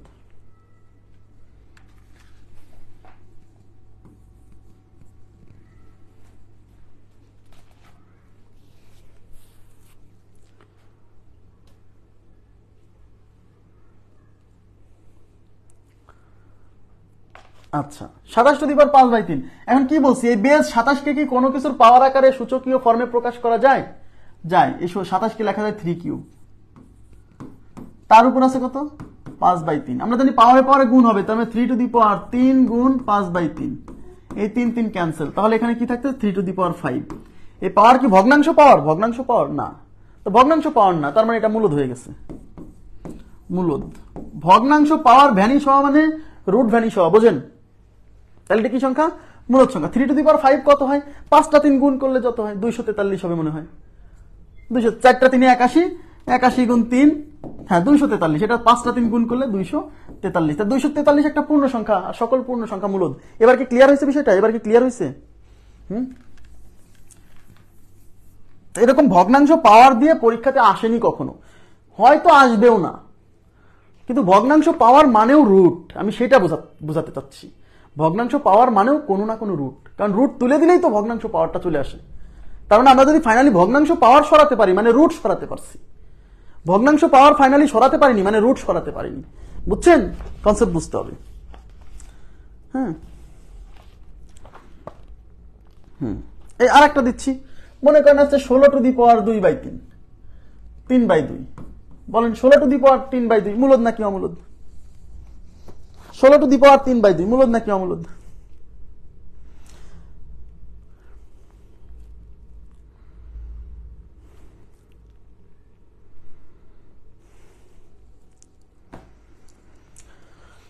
আমরা এতক্ষণ পর্যন্ত রুট দেখছিলাম যে রুট সরলে মূলদ না সরলে অমূলদ। এবার রুট দেখছি না, দেখছি ভগ্নাংশ পাওয়ার। ভগ্নাংশ পাওয়ার মানেও কোনো না কোনো রুট, কারণ রুট সরাই কিন্তু আমরা পাওয়ারে ভগ্নাংশ দিই। বুঝতে পারছেন কি বিষয়টা? তার মানে রুট সরানো মানে এই ভগ্নাংশ পাওয়ার গুলো সরানো মূলদ করতে হলে। হ্যাঁ ভাই, নোটে সবই থাকবে, ক্লাসে যা পড়াবো নোটে সবই থাকবে, টেনশন করেন না। এটা মূলদ না অমূলদ বলেন? আচ্ছা মূলদ বলছেন সবাই, থ্যাংক ইউ ভেরি মাচ, সবাই বলছেন মূলদ। আচ্ছা তাহলে কি এই 16কে কি লেখা যায়? 16কে লেখা যায় 4 স্কোয়ার, তার উপর আছে কত? 3/2, পাওয়ারে পাওয়ারে গুণ হবে, তাহলে 4 স্কোয়ার, তাহলে 2 ইন্টু 3/2, এই 2 টু ক্যান্সেল, তাহলে 4 টু দি পাওয়ার 3। তাহলে ভগ্নাংশ পাওয়ার কি থাকলো? এখানে ভগ্নাংশ পাওয়ার ছিল কিন্তু ফাইনালি ভগ্নাংশ পাওয়ার থাকছে না, ভগ্নাংশ পাওয়ার ভ্যানিশ হয়ে গেছে। তার মানে এটা একটা মূলদ সংখ্যা। কেন মূলদ?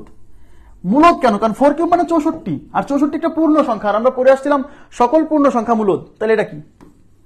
এটা পাওয়ার ভগ্নাংশ হইলেও এটা একটা পূর্ণ সংখ্যা 64, তার মানে এটা মূলদ সংখ্যা হয়েছে এটা। জি, এখন আমাকে আর লাস্ট ওয়ান এই টাইপের লাস্ট ওয়ান, কষ্ট পায়েন না। হ্যাঁ কষ্ট পায়েন না, এগুলা শেখাচ্ছি কারণ মানে কনসেপ্ট থাকা ভালো। হ্যাঁ ধরেন এটা হচ্ছে 12 টু দি পাওয়ার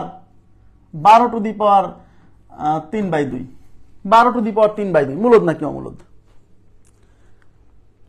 হ্যাঁ 2 দ্বারা ভাঙলেও হবে, কোনো সমস্যা নেই। 2 দ্বারাও ভাঙেন, 2 দ্বারাও ভাঙেন। ওই যে 16 টু দি পাওয়ার 3/2 ছিল না, 2 দ্বারাও ভাঙতে পারবেন, সমস্যা নেই। 16কে লেখা যায় 2 টু দি পাওয়ার 4, কোনো সমস্যা নেই। তার উপরে আছে কত? 3/2, পাওয়ারে পাওয়ারে গুণ হবে, তাহলে 16 টু দি পাওয়ার 4 ইন্টু 3/2।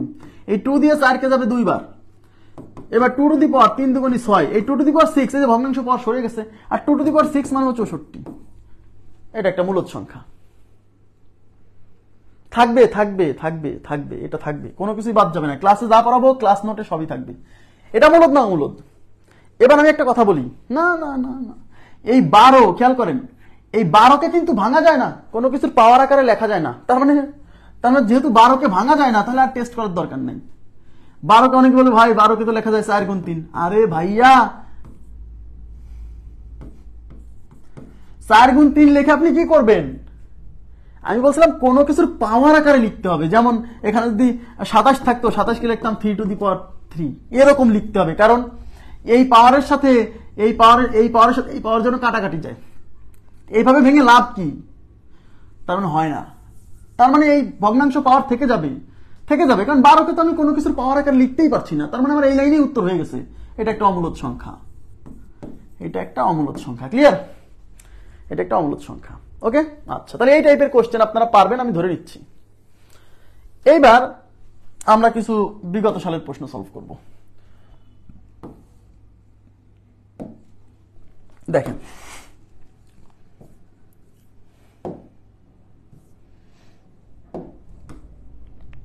এখানে কি বলছে, আপনারা উত্তর দেন। এখানে হচ্ছে পাই এবং ই এবং পাই কি ধরনের সংখ্যা? ই এবং পাই কি ধরনের সংখ্যা? আমি আপনাদেরকে বলছিলাম যে দুইটা সংখ্যা হচ্ছে জন্মসূত্রে অমূলদ, সেটা হচ্ছে ই এবং পাই। 3√8 ডিভাইডেড বাই 2√2, এটা তো প্রথমেই সলিউশন দিলাম ভাই, এটা তো প্রথমেই সলিউশন দিলাম, আর কতবার সলিউশন দিব? 3√8 ডিভাইডেড বাই √2, এর সলিউশন তো প্রথমেই দিলাম, তাই না? আজকে কিন্তু শুরুতেই এটা ছিল। তাহলে জন্মসূত্র অমূলদ, পাই এবং ই জন্মসূত্র অমূলদ, তাহলে অমূলদ সংখ্যা, এই যে আমাদের 4 নম্বর অপশন অমূলদ সংখ্যা। এবার পরবর্তী প্রশ্নে চলে যাচ্ছি। এবার দেখেন এখানে কি বলছে, এখানে দেখেন এখানে হচ্ছে ঘনমূল 5, এটা হচ্ছে ঘনমূল 5। এই শোনেন দুইটা জিনিস, এটা 3√5 এটা মানে হচ্ছে রুট, এই 3 আর √5 এর মধ্যে গুণ আকারে আছে, আর রুটের এই কোলের মধ্যে যদি থাকে সেটা হচ্ছে ঘনমূল। তো ঘনমূল 5, 5 এর কি ঘনমূল হয়? আপনি বলেন 5 এর কি ঘনমূল হয়? 5 এর তো ঘনমূল হয় না। তো 5 এর ঘনমূল হয় না মানে অমূলদ সংখ্যা। 5 এর ঘনমূল হয় না তার মানে এটা কি অমূলদ সংখ্যা, তাহলে এটা অমূলদ সংখ্যা। ঘনমূল হয় না তার মানে রুট উঠবে না, রুট যেহেতু উঠবে না তাহলে এটা একটা অমূলদ সংখ্যা। ক্লিয়ার? নেক্সটে কি বলছে দেখেন, এই যে ক্রিয়েটিভ কোশ্চেন, এবার বুঝতে হবে। দেখেন এগুলো হচ্ছে ক্রিয়েটিভ কোশ্চেন, সৃজনশীল টাইপের, না বুঝে উত্তর দেওয়ার সুযোগ নেই।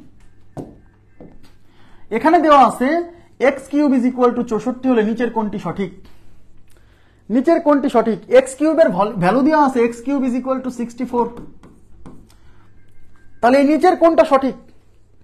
এবং 1 নম্বর অপশনে দেখতে পাচ্ছি x একটি মূলদ সংখ্যা বলছে, তার মানে আমাকে এখান থেকে আগে x এর মান বের করতে হবে। কেন? কারণ এখানে যেহেতু x এর সম্পর্কে বলা আছে, তাহলে এখান থেকে x এর মান বের করতে হবে। তাহলে কিভাবে বের করব? এই পাশে আছে x³ আর এই 64 কে লেখা যায় 4 এর কিউব। দেখছেন এগুলো কাজে লাগবে, এগুলো না জানা থাকলে বিপদ, মুখস্থ থাকতে হবে।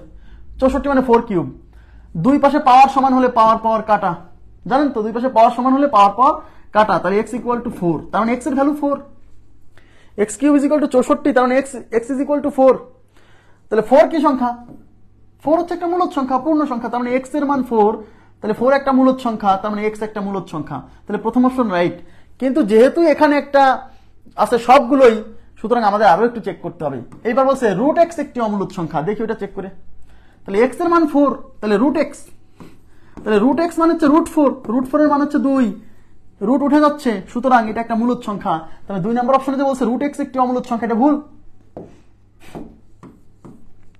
তাহলে আমার আর চেক করা লাগবে না। কেন চেক করা লাগবে না?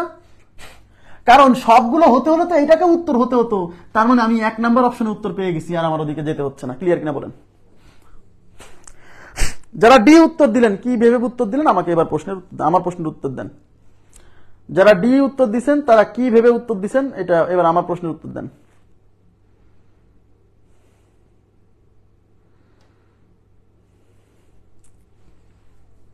ডি কিভাবে উত্তর হলো?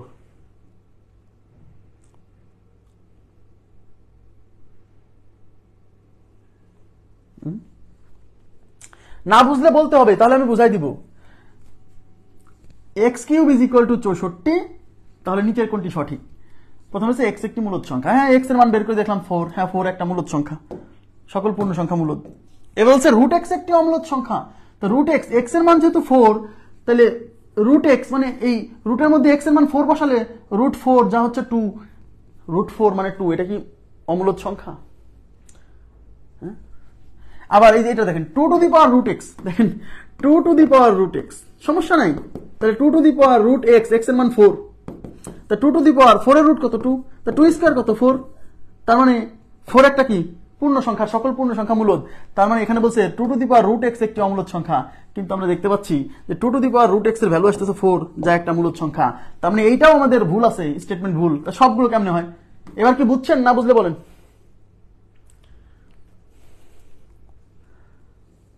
সি, হ্যাঁ সি তো মূলদ সংখ্যা, সি তো বললাম মূলদ। এই যে 4 আসছে, সি এর ভ্যালুটা, সি অপশনের ভ্যালু 4 আসছে, মূলদ সংখ্যা, মূলদ। কিন্তু সি অপশনে বলা আছে অমূলদ, তাহলে ভুল বলা আছে না? ভুল বলা আছে, বুঝছেন? আচ্ছা নেক্সট। আচ্ছা 29 নাম্বার থাকুক, 29 থাকুক, 29, 30 থাকুক। আচ্ছা 29, 30, 31 তিনটা থাকুক, এটা পরে করাচ্ছি। দেখেন এটা দেখেন, √2 এবং √3 এর মধ্যবর্তী মূলদ সংখ্যা কোনটি? তাহলে প্রথমে দেখেন, আগে বুঝতে হবে চাইছে কি। চাইছে একটা মূলদ সংখ্যা, যে মূলদ সংখ্যাটা হচ্ছে √2 এবং √3 এর মধ্যবর্তী। এখন আমরা জানি √2 এর মান মুখস্থ না থাকলে কিন্তু হবে না, 1.414, আর √3 এর মান এরকম ডট ডট চলবে। √3 মান হচ্ছে 1.732, তাই তো? এদের মধ্যবর্তী মূলদ সংখ্যা চাইছে, তাহলে প্রথমে হচ্ছে এটা বাদ, এটা অমূলদ সংখ্যা। কেন? √2 + √3, এখান থেকে তো রুট সরবে না, অমূলদ সংখ্যা।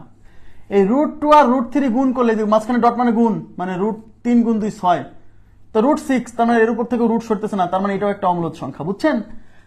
তার মানে প্রথম দুটো অপশন বাদ পড়ছে, কারণ ওরা অমূলদ সংখ্যা, এই জন্য বাদ। কিন্তু আমার চাইছে তো মূলদ সংখ্যা, প্রথম দুটো অপশন বাদ হওয়ার কারণ ওরা হচ্ছে অমূলদ সংখ্যা। এখন আমার এটাও মূলদ, এইটাও মূলদ, কারণ এই দুইজনই সসীম দশমিক ভগ্নাংশ। কিন্তু আমাকে বলছে এই দুইজনের মধ্যবর্তী হতে হবে, এই দুইজনের মাঝে। তার মানে √2 মানে 1.414 আর √3 মানে 1.732। তার মানে এই 1.414 আর 1.732 এদের মাঝে হতে হবে। এই 1.5 ভ্যালুটা 1.414 এর চেয়ে বড়, 1.732 এর চেয়ে ছোট, তার মানে আমার উত্তর হচ্ছে 1.5। ক্লিয়ার বিষয়টা? নোটিফিকেশন আসে না, এর জন্য দায়ী আপনি নিজেই। আপনার ফেসবুকের কিছু সেটিংস আপনি অফ করে রাখছেন, ওই সেটিংসগুলো অন করলেই হবে। হ্যাঁ, আমাকে নক দেন, আমি একটা ভিডিও লিংক দিবনি, ওই ভিডিওটা দেখে আপনি আপনার ফেসবুকের নোটিফিকেশনগুলো ঠিক করে নেবেন, সেটিংসগুলো ঠিক করে নেবেন, তাহলে চলে আসবে। দেখেন দেখেন প্রশ্ন কিভাবে আসছে, এগুলা ক্রিয়েটিভ কোশ্চেন। হ্যাঁ, কি বলছে? m is equal to √3। m is equal two কি? m ইজ ইকুয়াল টু √3 বলছে m এর সাথে নিচের কোনটি গুণ করলে গুণফল অমূলদ সংখ্যা হবে। বুঝতে পারতেছেন বিষয়টা? তার মানে m এর পরিচয় হচ্ছে √3, বলছে m এর সাথে নিচের কোনটি গুণ করলে, মানে এই অপশনগুলোর মধ্যে কোনটাই m এর সাথে মানে √3 এর সাথে, কারণ m এর মান √3, m এর সাথে নিচের কোনটি গুণ করলে, মানে এই অপশনগুলোর মধ্যে কোনটি গুণ করলে অমূলদ সংখ্যা হবে। হলো এই √8। দেখেন তাহলে m এর সাথে আমরা প্রথমে এই √8 ঘনমূল 8 গুণ করব। তাহলে m এর মান এই যে, তাহলে m ইন্টু ঘনমূল 8, m এর মান হচ্ছে √3 আর ঘনমূল 8 মানে 2। তাহলে এই m এর সাথে মানে √3 এর সাথে এই 1 নম্বর অপশন গুণ করে আমি দেখতেছি যে একটা অংশে রুট থাকতেছে, একটা অংশে রুট থাকতেছে না। তাহলে আমি কি বলছিলাম? রুটের অস্তিত্ব থাকতেই অমূলদ। কোশ্চেনে বলছে কোনটি অমূলদ হবে, 1 নম্বর অপশনে আমি উত্তর পেয়ে গেছি, তার মানে আমার সামনে আর যাওয়ার দরকার নেই, 1 নম্বর অপশনে আমি উত্তর পেয়ে গেছি।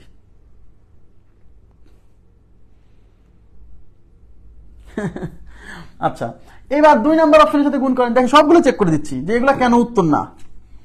তাহলে m এর সাথে নিচের কোনটি গুণ করলে, তাহলে m মানে √3, তাহলে √3 এর সাথে এই √3 গুণ করেন, তাহলে এটাও √3 আর তার সাথে গুণ করবো m, তো এটা হচ্ছে √3 আর m এর মানও √3 আর √3 মানে হচ্ছে √3 স্কয়ার, এই স্কয়ার আর রুট কেটে হবে 3, তার মানে রুট চলে গেছে, তার মানে এটা মূলদ। কিন্তু বলছে কোনটি অমূলদ হবে। 3 নম্বর অপশন √27, তাহলে m এর সাথে √27 গুণ করেন, তাহলে m ইন্টু √27, m ইন্টু √27। ঠিক আছে, এখন m এর মান তো √3 ইন্টু হচ্ছে √27, মাঝখানে যেহেতু গুণ আছে তাহলে কি বলছিলাম, এই দুজনকে একটা রুটের মধ্যে পার করা যাবে, তাহলে 3 গুণ 27। ঠিক আছে, এবার 3 সাথে 21 এর 1 হাতে 2, 3 2 6 আর 1 8, সরি 6 আর 2 8, √81, এই যে 81 রুট হচ্ছে 9, তার মানে এখানেও কিন্তু রুট সরে গেছে মানে মূলদ। তো প্রশ্ন বলছে কোনটা অমূলদ হবে, তার মানে এইটার সাথে গুণ করে মূলদ হচ্ছে, তাহলে এটা আমাদের উত্তর না। এবার m এর সাথে এটা গুণ করব, তাহলে m ইন্টু এটার মান হচ্ছে 1/√3, তাহলে m এর মান হচ্ছে √3 ইন্টু 1/√3, এই √3 কেটে 1, যা একটা পূর্ণ সংখ্যা, আর সকল পূর্ণ সংখ্যা মূলদ। ক্লিয়ার আছে কিনা বলেন? আমার কথা কি বুঝছেন? তাহলে এখন দেখেন এই যে এগুলো হচ্ছে ক্রিয়েটিভ কোশ্চেন, মানে কনসেপ্ট ক্লিয়ার না থাকলে পরে আপনি কোশ্চেনের উত্তর দিতে পারবেন না। হ্যাঁ, এবার কি বোঝা যাচ্ছে? আমাকে বলেন তো যে আমরা যে থিওরি 2-3 দিন ধরে পড়লাম, মানে তার কি আউটপুট পাচ্ছেন? যে 2-3 দিন ধরে যে থিওরি পড়লাম তার আউটপুট পাওয়া যাচ্ছে? নেক্সট, এই দেখেন আবার কি প্রশ্ন আসছে।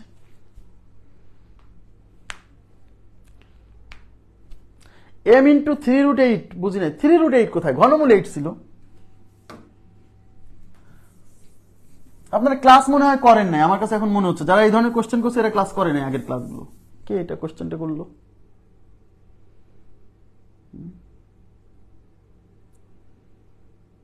আকাশ ভাই, আপনি ক্লাস করেন নাই আমার কাছে মনে হচ্ছে।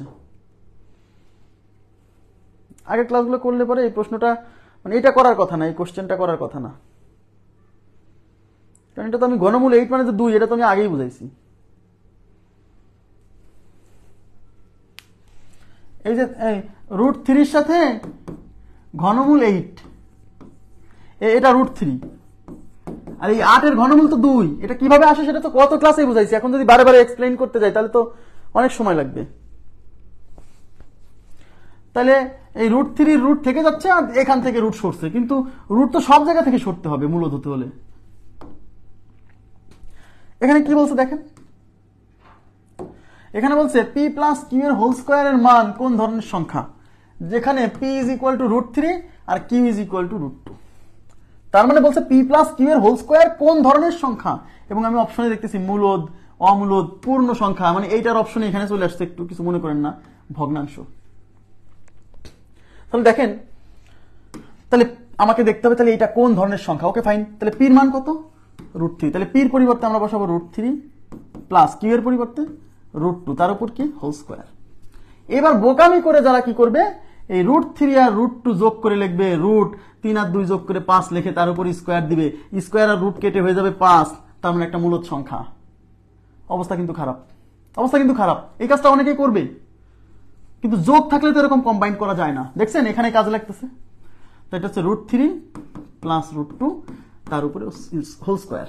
তাহলে এইটাকে ধরেন এ, এটাকে ধরেন বি, তাহলে এ প্লাস বি এর whole square, A plus B whole square সূত্র কি, A square plus 2ab plus B square.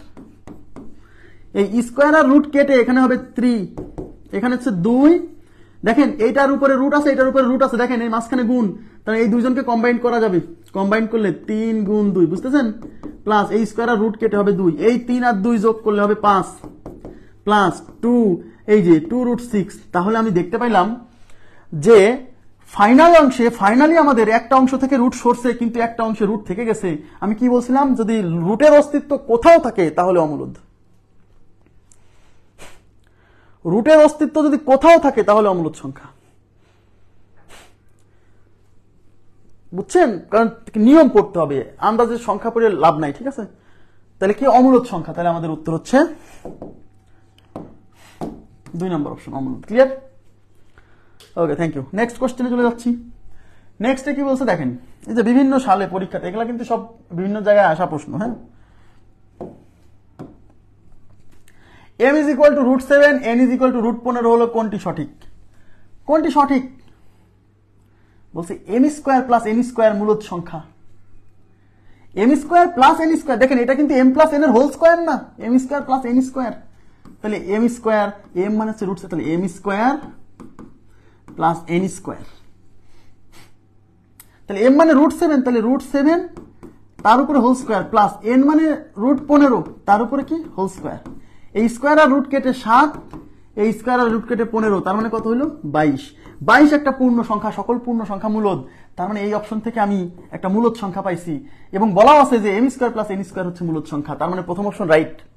এটা মেরে দিয়েন না, কারণ এখানে আবার ক গ বলা আছে, যে ক এবং গ, তাই এখন আমাকে কি করতে হবে, এই অপশনটা এরকম দেওয়ার কারণে আমার গটাকেও চেক করতে হবে যে আসলেই কথাটা ঠিক আছে কিনা। তাহলে গতে কি আছে, m প্লাস n অমূলদ সংখ্যা, তাহলে m প্লাস n, m মানে কত √7, n মানে কত, n মানে হচ্ছে √15। এইবার আমি কি বলছিলাম, মাঝখানে যদি প্লাস থাকে তাহলে কম্বাইন করা যাবে না, আলাদা আলাদা করে দেখতে হবে। এই অংশ থেকেও রুট সরে না, এই অংশ থেকেও রুট সরে না, তা রুট সরে না মানে রুটের অস্তিত্ব থেকে যাচ্ছে, তার মানে কি অমূলদ, রুটের অস্তিত্ব থাকলেই অমূলদ সংখ্যা, তার মানে এটা একটা অমূলদ সংখ্যা। এটা একটা কি সংখ্যা, অমূলদ সংখ্যা। আমার কথা কি বুঝতে পারছেন? তার মানে এখানে তাই বলছে m প্লাস n একটা অমূলদ সংখ্যা, তার মানে ক নাম্বার অপশনেও সঠিক কথা বলছে, গ নাম্বার অপশনেও সঠিক কথা বলছে, তার মানে ক এবং গ। তাহলে আমাদের উত্তর হচ্ছে এই ডি নাম্বার অপশন, ক এবং গ। ক্লিয়ার? এবার ক্লিয়ার?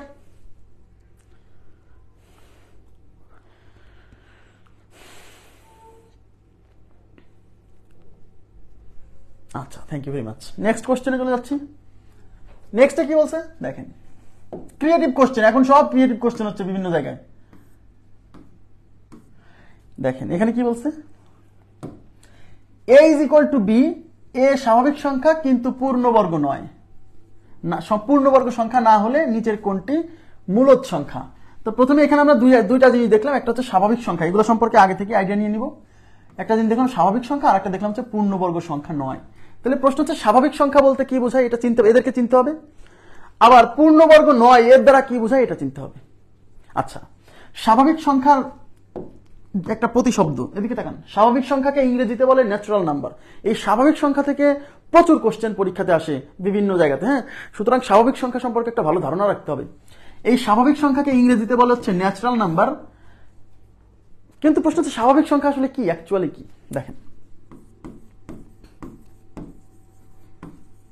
স্বাভাবিক সংখ্যাকে আমরা বলবো হচ্ছে ধনাত্মক পূর্ণ সংখ্যা। ব্যাস, যা বললে সবাই বুঝবে।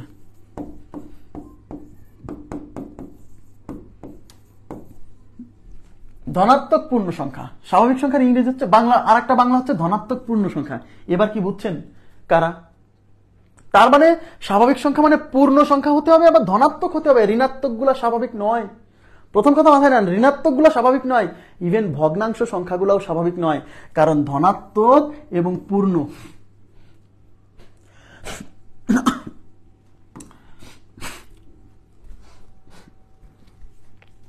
তার মানে স্বাভাবিক সংখ্যা শুরু হচ্ছে 1 থেকে, 1-এর পরে স্বাভাবিক সংখ্যা 2, তারপরে 3, তারপরে 4, 5, এরকম চলতে থাকবে অসীম পর্যন্ত। ক্লিয়ার? 1.5 এটা স্বাভাবিক সংখ্যা না, কারণ এটা ভগ্নাংশ। স্বাভাবিক মানে ধনাত্মক এবং পূর্ণ। ওকে, তাহলে স্বাভাবিক সংখ্যা সম্পর্কে আমরা আইডিয়া পাইলাম। এবার পূর্ণবর্গ সংখ্যা। পূর্ণবর্গ সংখ্যা কি? পূর্ণবর্গ সংখ্যা কারা? যে সকল সংখ্যার বর্গমূল পূর্ণ সংখ্যা হবে তারা পূর্ণবর্গ সংখ্যা। যেমন 25 একটা পূর্ণবর্গ সংখ্যা, কারণ এর বর্গমূল একটা পূর্ণ সংখ্যা, মানে যার বর্গমূল হয় সে পূর্ণবর্গ সংখ্যা। সহজে মনে রাখেন, আমি এরপরে আবার আসবো, কারণ আমাদের বর্গমূলে এইসব আলোচনা আসবে, সমস্যা নাই। তাহলে জিরো না, জিরো স্বাভাবিক সংখ্যা না, জিরো স্বাভাবিক সংখ্যা না। স্বাভাবিক সংখ্যা শুরু 1 থেকে। জিরো সম্পর্কে অনেক ইনফরমেশন দিব, আজকের ক্লাসে হয়তো পারবো না, সামনের ক্লাসে জিরো সম্পর্কে আমি, জিরো একটা জোড় সংখ্যা, জানেন জিরো একটা জোড় সংখ্যা, জিরো একটা মূলদ সংখ্যা, জিরো বাস্তব সংখ্যা, জিরো একটা পূর্ণ সংখ্যা। জিরো সম্পর্কে 5টা ইনফরমেশন মনে রাখবেন: বাস্তব সংখ্যা, মূলদ সংখ্যা, পূর্ণ সংখ্যা, জোড় সংখ্যা, নিরপেক্ষ সংখ্যা। জিরো সম্পর্কে 5টা তথ্য মনে রাখলেই হবে। যদিও আজকের ক্লাসে আমি জিরো সম্পর্কে বলবো না, জিরো সম্পর্কে আমাদের আলাদা আলোচনা আছে 10 মিনিটের, ঠিক আছে? আচ্ছা, 4, 16, ইয়েস, 4, 16, 25, 36, 49, মানে সোজা কথা যাদের বর্গমূল হয় তাদেরকে বলছি পূর্ণবর্গ সংখ্যা। যেমন 144-এর বর্গমূল হয়, সুতরাং 144 একটা পূর্ণবর্গ সংখ্যা। কথা কি বুঝছেন? ধনাত্মক সংখ্যা এবং অঋণাত্মক সংখ্যার মধ্যে পার্থক্য আছে। অঋণাত্মক সংখ্যা আমি বলবো ধনাত্মক সংখ্যা আর অঋণাত্মক সংখ্যার মধ্যে একটা জিনিসের পার্থক্য আছে, সেটা জিরো। এগুলো নিয়ে আলোচনা, সেটে এগুলো নিয়ে আলোচনা আছে ভাই, সেটে আমাদের এই সংখ্যার পুরো বিস্তারিত আলোচনা আছে। এখানে যতটুকু দরকার আমি ততটুকু বলছি না। -2, -3, -4 এগুলো স্বাভাবিক সংখ্যা না, এগুলো স্বাভাবিক সংখ্যা না। স্বাভাবিক সংখ্যা হতে হলে ধনাত্মক হতে হবে, মানে 1 থেকে শুরু, বুঝছেন? আর পূর্ণবর্গ সংখ্যা মানে যাদের বর্গমূল হয় 16, 25, 36, আশা করি বুঝছেন। ওকে, এবার দেখেন তাহলে কি বলছে, a = b, তার মানে a আর b সমান, a আর b সমান, তার মানে এও যা বিও তাই। ওকে ফাইন, a একটি স্বাভাবিক সংখ্যা কিন্তু পূর্ণবর্গ সংখ্যা নয়, তার মানে এর মানে একটা স্বাভাবিক সংখ্যা। স্বাভাবিক সংখ্যা মানে কত? স্বাভাবিক সংখ্যা মানে 1, 2, 3, 4 এগুলা, কিন্তু পূর্ণবর্গ নয়, তার মানে 4 হওয়া যাবে না। মানে এর পরিচয় দিচ্ছে স্বাভাবিক সংখ্যা, মানে 1, 2, 3, 4, 5, 6 এগুলা, কিন্তু পূর্ণবর্গ সংখ্যা নয়। তার মানে 4 হওয়া যাবে না, 25 হওয়া যাবে না, 36 হওয়া যাবে না, এগুলো হওয়া যাবে না এর পরিচয়। তাহলে নিচের কোনটি মূলদ সংখ্যা? তো নিচের কোনটি মূলদ সংখ্যা? তাহলে এর পরিচয় কি দিছে? তাহলে এর যে পরিচয় দিয়ে আছে সেই অনুসারে আপনি একটা এর মান ধরে নেবেন, সেই অনুসারে একটা এর মান ধরে নিলেন। তাহলে ধরলাম এর মান হচ্ছে 3। এটা স্বাভাবিক সংখ্যা, ধনাত্মক পূর্ণ সংখ্যা, এবং এটা কিন্তু পূর্ণবর্গ নয়। ওকে, আচ্ছা, তাহলে এখন √a, এবার এই মানটা, এর মান আপনি ধরে নিলেন ইচ্ছা মতো, এখানে যে পরিচয় দেওয়া থাকবে সেই পরিচয় অনুসারে একটা মান ধরে নিলেন। এবার 1 নম্বর অপশন হচ্ছে √a, এর মান কত ধরছি? 3, তাহলে √3। √3 কি মূলদ হবে? মূলদ হবে না, অমূলদ সংখ্যা। কিন্তু বলছে নিচের কোনটি মূলদ সংখ্যা হবে, তো আমি এটা হচ্ছে অমূলদ সংখ্যা। √b, তাহলে √b, a আর b তো সমান, তার মানে এর মানও যা b এর মানও তাই, তাহলে √b এটার মানও 3, তাহলে √3 এটা কি অমূলদ সংখ্যা? এটা কি মূলদ সংখ্যা? না, এটা অমূলদ সংখ্যা, কারণ √3 উপর থেকে রুট সরে না। a√b এর মান হচ্ছে 3, আবার b এর মানও 3, তার মানে এটা 3√3, তার মানে একটা অংশে রুট নাই, একটা অংশে রুট আছে, তা রুটের অস্তিত্ব থাকলেই অমূলদ, তার মানে এখানেও অমূলদ। 3টা অপশন যেহেতু মেলে নাই, 4 নম্বর অপশন না বুঝেই মেরে দেন, কারণ উত্তর তো একটা আছে। তারপরেও যদি মনে করেন না, আমি একটু করে দেখি তো, তাহলে √ab এর মান কত ধরছিলেন? এর মান 3 ধরছিলেন। আপনি যে 3ই ধরবেন এমন না, আপনি 4 ধরেন, 4 ধরা যাবে না, কারণ 4 এর আবার বর্গমূল হয়। বলে দিছে এ হচ্ছে a = b, এ স্বাভাবিক সংখ্যা কিন্তু পূর্ণবর্গ নয়। ঠিক আছে, তাহলে এর মান 3, এখানে বসান 3, বির মান 3, 3 3 9, √9 কত, √9 3, মানে রুটের অস্তিত্ব চলে যাচ্ছে। সুতরাং এটা রুটের অস্তিত্ব চলে যাচ্ছে, মানে এটা একটা মূলদ সংখ্যা। না, এক ধরে হবে না, কারণ এক একটা পূর্ণবর্গ সংখ্যা, এক পূর্ণবর্গ সংখ্যা, কারণ একের বর্গমূল করলে পরে আমরা এক পাবো, যার বর্গমূল হয়, একেরও বর্গমূল হয়। আমার কথা কি বুঝতেছেন?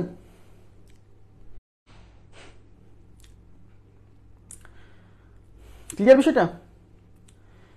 একেরও বর্গমূল হয়, হ্যাঁ 2 ধরলে হবে, 2 ধরলে হবে। ধরেন ইকুয়াল টু 2 ধরেন, কিন্তু ইকুয়াল টু 25 ধরা যাবে না, কারণ 25-এর আবার যে পূর্ণবর্গ সংখ্যা, ইকুয়াল টু 9 ধরা যাবে না, এগুলো ধরা যাবে না। ইকুয়াল টু 4 ধরা যাবে না, 4 ধরা যাবে না। হ্যাঁ 5 ধরা যাবে, 5 ধরা যাবে। আপনি এই পরিচয় অনুসারে এ একটা স্বাভাবিক সংখ্যা, মানে ধনাত্মক পূর্ণ সংখ্যা, কিন্তু পূর্ণবর্গ নয়। তার মানে এই ইকুয়াল টু আমি এমন কিছু ধরবো যেন ধনাত্মক পূর্ণ সংখ্যা হয়, কিন্তু পূর্ণবর্গ হবে না। এখন যদি 9 ধরেন, 9 কিন্তু স্বাভাবিক সংখ্যা, কিন্তু 9 আবার পূর্ণবর্গ সংখ্যা হয়ে যাচ্ছে, কিন্তু কোশ্চেনে তো বলা আছে যে পূর্ণবর্গ হবে না। 5 ধরলে হবে, সমস্যা নেই। নেক্সট দেখেন এখানে কি বলছে, এখানে বলছে p equal to √2, q equal to √8 হলে নিচের কোনটি অমূলদ সংখ্যা। কোনটা অমূলদ? আচ্ছা ঠিক আছে, তাহলে প্রথমে আছে pq, তাহলে pq চেক করি।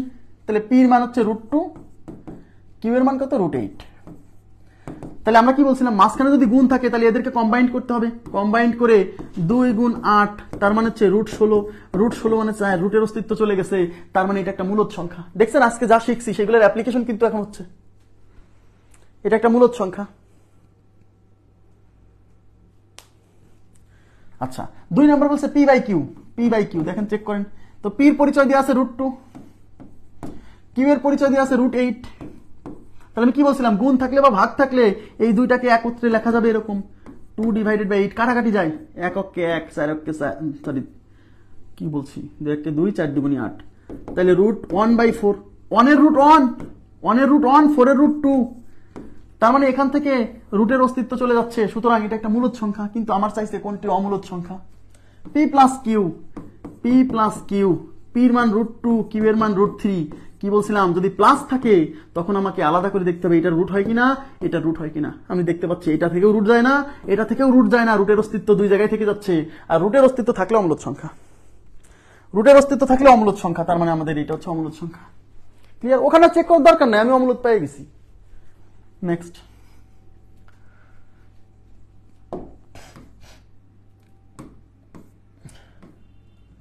কি বলছে, নিচের কোনটি অমূলদ সংখ্যা, কি চাইছে বলেন, নিচের কোনটি অমূলদ সংখ্যা, অমূলদ সংখ্যা। তাহলে আমি কি বলছিলাম, রুটের মধ্যে যদি এরকম থাকে তখন কাটাকাটি করে দেখতে হবে যে হয় কিনা। তাহলে প্রথম অপশন আছে √16/9, তো 16 রুট হয়, 9 রুট হয়, দুইজনের রুট হয়। তাহলে উপর থেকে রুট সরে যাও, দেখেন উপর থেকে রুট সরে 4, নিচে রুট থেকে রুট সরে 3, তার মানে এটা মূলদ সংখ্যা। তাহলে আমার উত্তর এটা না। √4/2, দেখেন এই যে √49 মানে 7, তার মানে এটা থেকেও রুট সরে যাচ্ছে, তার মানে এটা মূলদ সংখ্যা, কিন্তু চাইছে অমূলদ, এটা উত্তর না। √64/48, খেয়াল করেন √64/48। এখন দেখেন 64 রুট হয় কিন্তু 48 রুট হয় না। ওকে ফাইন, কিন্তু কাটাকাটি যদি করেন,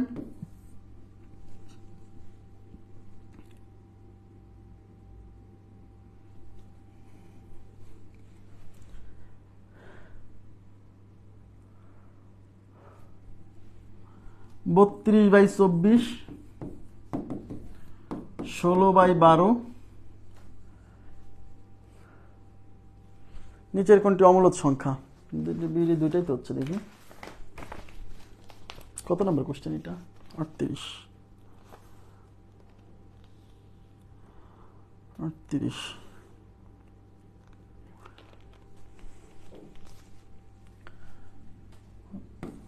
64/48।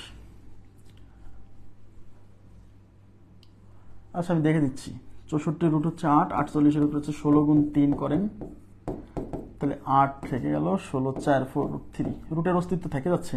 এটাও অমূলদ, এটাও অমূলদ, কিন্তু দুইটা অপশন কি ছিল আসলে, এটাও অমূলদ, এটাও অমূলদ, দুইটাই অমূলদ। এটাতে তো দেখেন, এটাতে 4/2 না, এই 2 দিয়ে এটা 2 বার যাচ্ছে, তার মানে √2, এটা তো বোঝাই যাচ্ছে যেটা হচ্ছে √2। √2 তো অমূলদ সংখ্যা, এখানেও রুটের অস্তিত্ব থেকে যাচ্ছে, বুঝছেন? কাটাকাটি করেও লাস্ট পর্যন্ত রুট সম্পূর্ণ সরছে না, থেকে যাচ্ছে। 48 না হয়ে 49 হলে হতো। 48 না হয়ে 49 হলে হতো। এই প্রশ্নে এইটাও, মানে প্রশ্নটা যদি এইটা হয় তাহলে এটাও অমূলদ, এটাও অমূলদ। আশা করি বুঝতে পারছেন। জি, নেক্সট। আচ্ছা, এখানে কি বলছে? 3√2 সংখ্যাটি কোন ধরনের সংখ্যা? 3√2, তাহলে আমার দেওয়া আছে 3√2। আবার বলছে এটা কিন্তু ঘনমূল 2 না, ঘনমূল 2 হলে এই 3টা রুটের কোলের মধ্যে থাকতো। 3√2 মানে এই 3 আর √2 গুণ আকারে আছে, বুঝতে হবে। তাহলে আমি কি বলছিলাম, যখন গুণ আকারে থাকবে তখন গুণ বা ভাগ আকারে থাকবে তখন যতটুকুর উপর রুট নাই সেটা নিয়ে আমার কনসার্ন না। তার মানে এটা নিয়ে আমার কনসার্ন না, আমার কনসার্ন হচ্ছে এই যে √2 নিয়ে, কারণ এর উপরে রুট আছে। তো আমরা জানি যে রুটের অস্তিত্ব একটা অংশে আছে এবং 2-র উপর থেকে রুট ওঠে না, সুতরাং রুটের অস্তিত্ব থাকলে সেটা কি সংখ্যা? সেটা একটা অমূলদ সংখ্যা, সেটা একটা অমূলদ সংখ্যা, এটা উত্তর।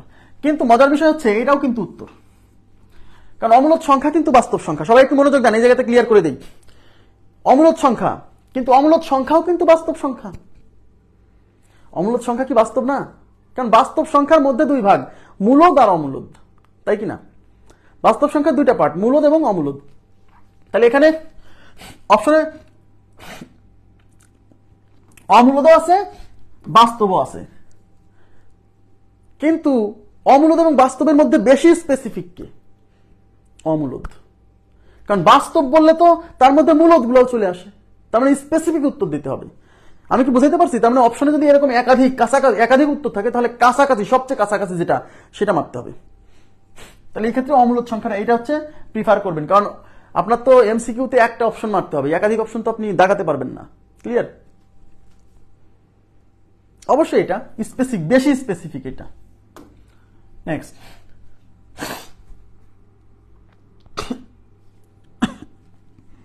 এই যে এই প্রশ্ন নিয়ে মারামারি, এই প্রশ্ন প্রাথমিক বিদ্যালয় সহকারী শিক্ষক নিয়োগের যে পরীক্ষা হলো সেখানে আসছে, এবং ম্যাক্সিমাম বইয়ে, ম্যাক্সিমাম না সব বইয়ে ভুল ছিল। বাজারে প্রচলিত আমি যত বই দেখছি সব বইয়ে ভুল ছিল।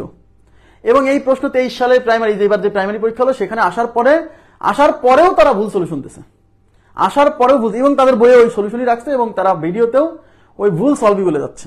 আমি যেটা বলবো এটাই রাইট, এটাই মাথায় রাখবেন। হ্যাঁ, অন্য বইয়ে কি দেওয়া আছে এটা দেখার দরকার নেই এই কোশ্চেনের জন্য। বলছে √289 এর বর্গমূল হলো, বুঝছেন? √289 এর বর্গমূল এর মানে কি? যদি বলতো কোশ্চেন এখানে 2টা, 289 এর বর্গমূল হলো, 289 এর বর্গমূল হলো, যদি এটা বলতো তাহলে একটা উত্তর। এখানে বলছে √289 এর বর্গমূল।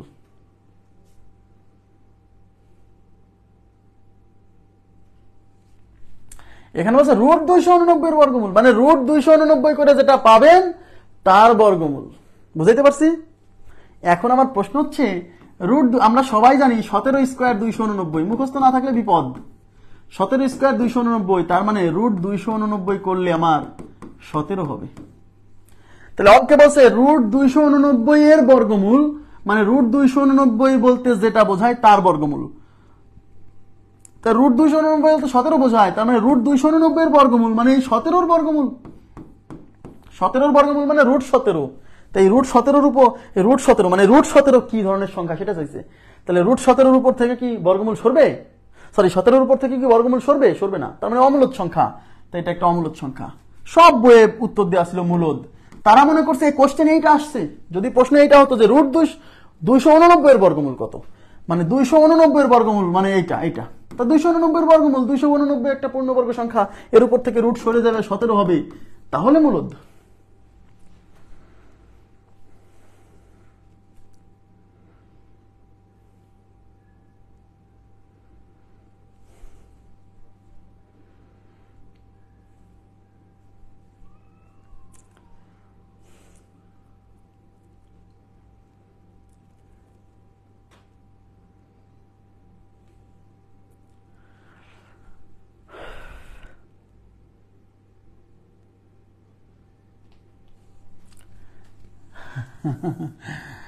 আচ্ছা, আপনি আমাকে বলেন, আচ্ছা যারা প্রশ্নটা বুঝতেছেন না তারা আমাকে বলেন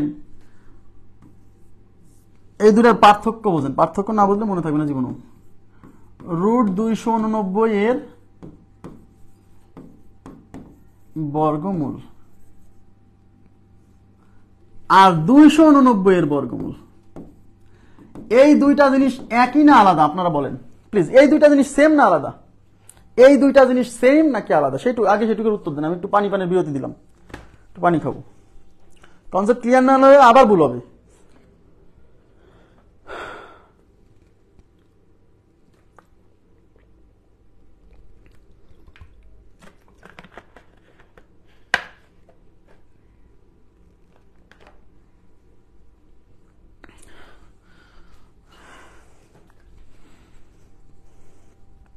ইয়েস, √289 এর বর্গমূল। তা √289 মানে কি? √289 মানে তো 17। √289 মানে কি 17 না? এটা তো বোঝেন যে √289 মানে 17।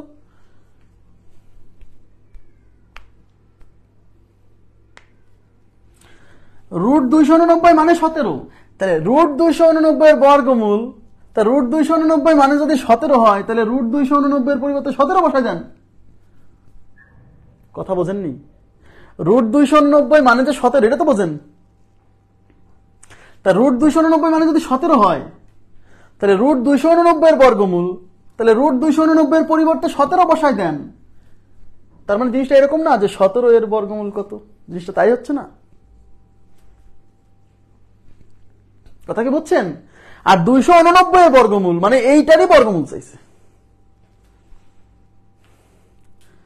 এটাকে যারা যারা প্রশ্ন করেন আপনি বুঝতেন বিষয়টা, পার্থক্য বোঝেন। √289 মানে হলো 17, তাহলে √289 বর্গমূল, তাহলে √289 মানে যদি 17 হয়, তাহলে √289 এর পরিবর্তে 17 বসায় দেন, তাহলে 17 এর বর্গমূল। তাহলে 17 এর বর্গমূল মানে √17, তাহলে 17 এর উপর থেকে কি রুট সরে না? তার মানে এটা একটা অমূলদ সংখ্যা। তার মানে √289 এর বর্গমূল এটা একটা অমূলদ সংখ্যা। কিন্তু যদি বলতো 289 এর বর্গমূল, তার মানে 289 এর বর্গমূল এটা হচ্ছে 17, তার মানে এইটা মূলদ সংখ্যা। 289 এর বর্গমূল একটা মূলদ সংখ্যা। তো যারা এই প্রশ্নের উত্তর মানে সব বইয়ে ভুল ছিল আগে, এবং কেউ কেউ সংশোধন করছে আর কেউ কেউ ওই ভুলের উপরই প্রতিষ্ঠিত হয়ে আছে, এবং তারা ভিডিওতে সরাসরি বলতেছে যে এটা মূলদ সংখ্যা। Very sad. মানে ভুল করা কিন্তু কোনো সমস্যা, ভুল হতেই পারে, কিন্তু ভুলকে সত্য বলে প্রতিষ্ঠিত করার চেষ্টা করা এটা মহা অন্যায়। এটা অন্যায়। ভুল জানা বা ভুল বলা এটা সমস্যা নাই, কিন্তু ভুলকে প্রতিষ্ঠিত করতে যাওয়াটা মহা অন্যায়। আচ্ছা, ওকে। আচ্ছা, তাহলে এখন প্রশ্ন হচ্ছে আপনাদেরকে যদি কেউ প্রশ্ন বলে, এদিকে তাকান, যদি বলে যে √36 এর বর্গমূল কত, সাপোজ √36 এর বর্গমূল কত, প্রশ্ন আসতে পারে। √289 না আসে বললো √36 এর বর্গমূল কত। তা √36 এর বর্গমূল, আচ্ছা তাহলে √36 এর বর্গমূল, তা √36 মানে তো 6, তার মানে √36 এর বর্গমূল মানে হচ্ছে এই √36 মানে যেহেতু 6, তার মানে আসলে 6 এর বর্গমূল চাইছে। তো 6 এর বর্গমূল মানে 6 এর বর্গমূল 6 এর কি বর্গমূল হয়? তাহলে অমূলদ সংখ্যা। বুঝছেন এবার? কিন্তু যদি বলতো 36 এর বর্গমূল কি, তো 36 এর বর্গমূল মানে √36 মানে = 6 মানে মূলদ সংখ্যা। এবার ক্লিয়ার হয়েছে আশা করছি।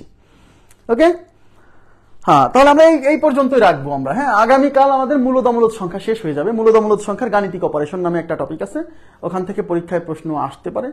হ্যাঁ, আসতে পারে মানে আসছে, কয়েকবার আসছে। তো এই জন্য মানে আমি এখন অনেকেই বলতে পারে মূলদ অমূলদ সংখ্যার উপর 4টা ক্লাস নিছে। কি ক্লাস, কি পড়ায় ভাই? কি পড়ায় না পড়ায় এটা বুঝতে হলে তো ক্লাস করতে হবে তাকে, তাই না? কারণ আমি কোনো অপ্রাসঙ্গিক কিছু পড়াইনি কিন্তু, বা ক্লাসের মধ্যে ফাও পেশাল পড়া আমার কিন্তু স্বভাব না। ক্লাসের মধ্যে আমি শুধু পড়াবো। ক্লাসে পড়াতে আসছি 2 ঘন্টা বা 1.5 ঘন্টা বা 1 ঘন্টা 40 মিনিট শুধু পড়াবো। তো 4টা মূলদ অমূলদের উপর ক্লাস নেওয়ার কারণ হচ্ছে প্রশ্ন কি কি আসছে সেগুলো তো পড়াবোই, কি কি প্রশ্ন অদূর ভবিষ্যতে আসতে পারে সেটাও পড়াবো, যাতে 2050 সালেও যদি এই ক্লাস দেখে কেউ প্রস্তুতি নেয় তাহলেও যেন তার কমন পড়ে। আমি এইভাবেই পড়াচ্ছি ইনশাআল্লাহ। আপনারা শুধু দোয়া করবেন সুস্থ যেন থাকি আর আমার পাশে থাকবেন, তাইলেই হবে। আপনারা যদি আমার পাশে থাকেন আমি ভালো থাকবো, খুশি থাকবো, আপনাদেরকে খুশি রাখার জন্য অনেক পড়াবো। সামনে পরশুদিন থেকে কিন্তু জ্যামিতি ক্লাস শুরু। মাথায় রাখেন, যারা জ্যামিতি ক্লাস করবেন তারা জ্যামিতি গ্রুপে যুক্ত হয়ে যাবেন। আজকের মতো এই পর্যন্ত রাখবো। ভালো থাকবেন সবাই। আল্লাহ হাফেজ, শুভরাত্রি।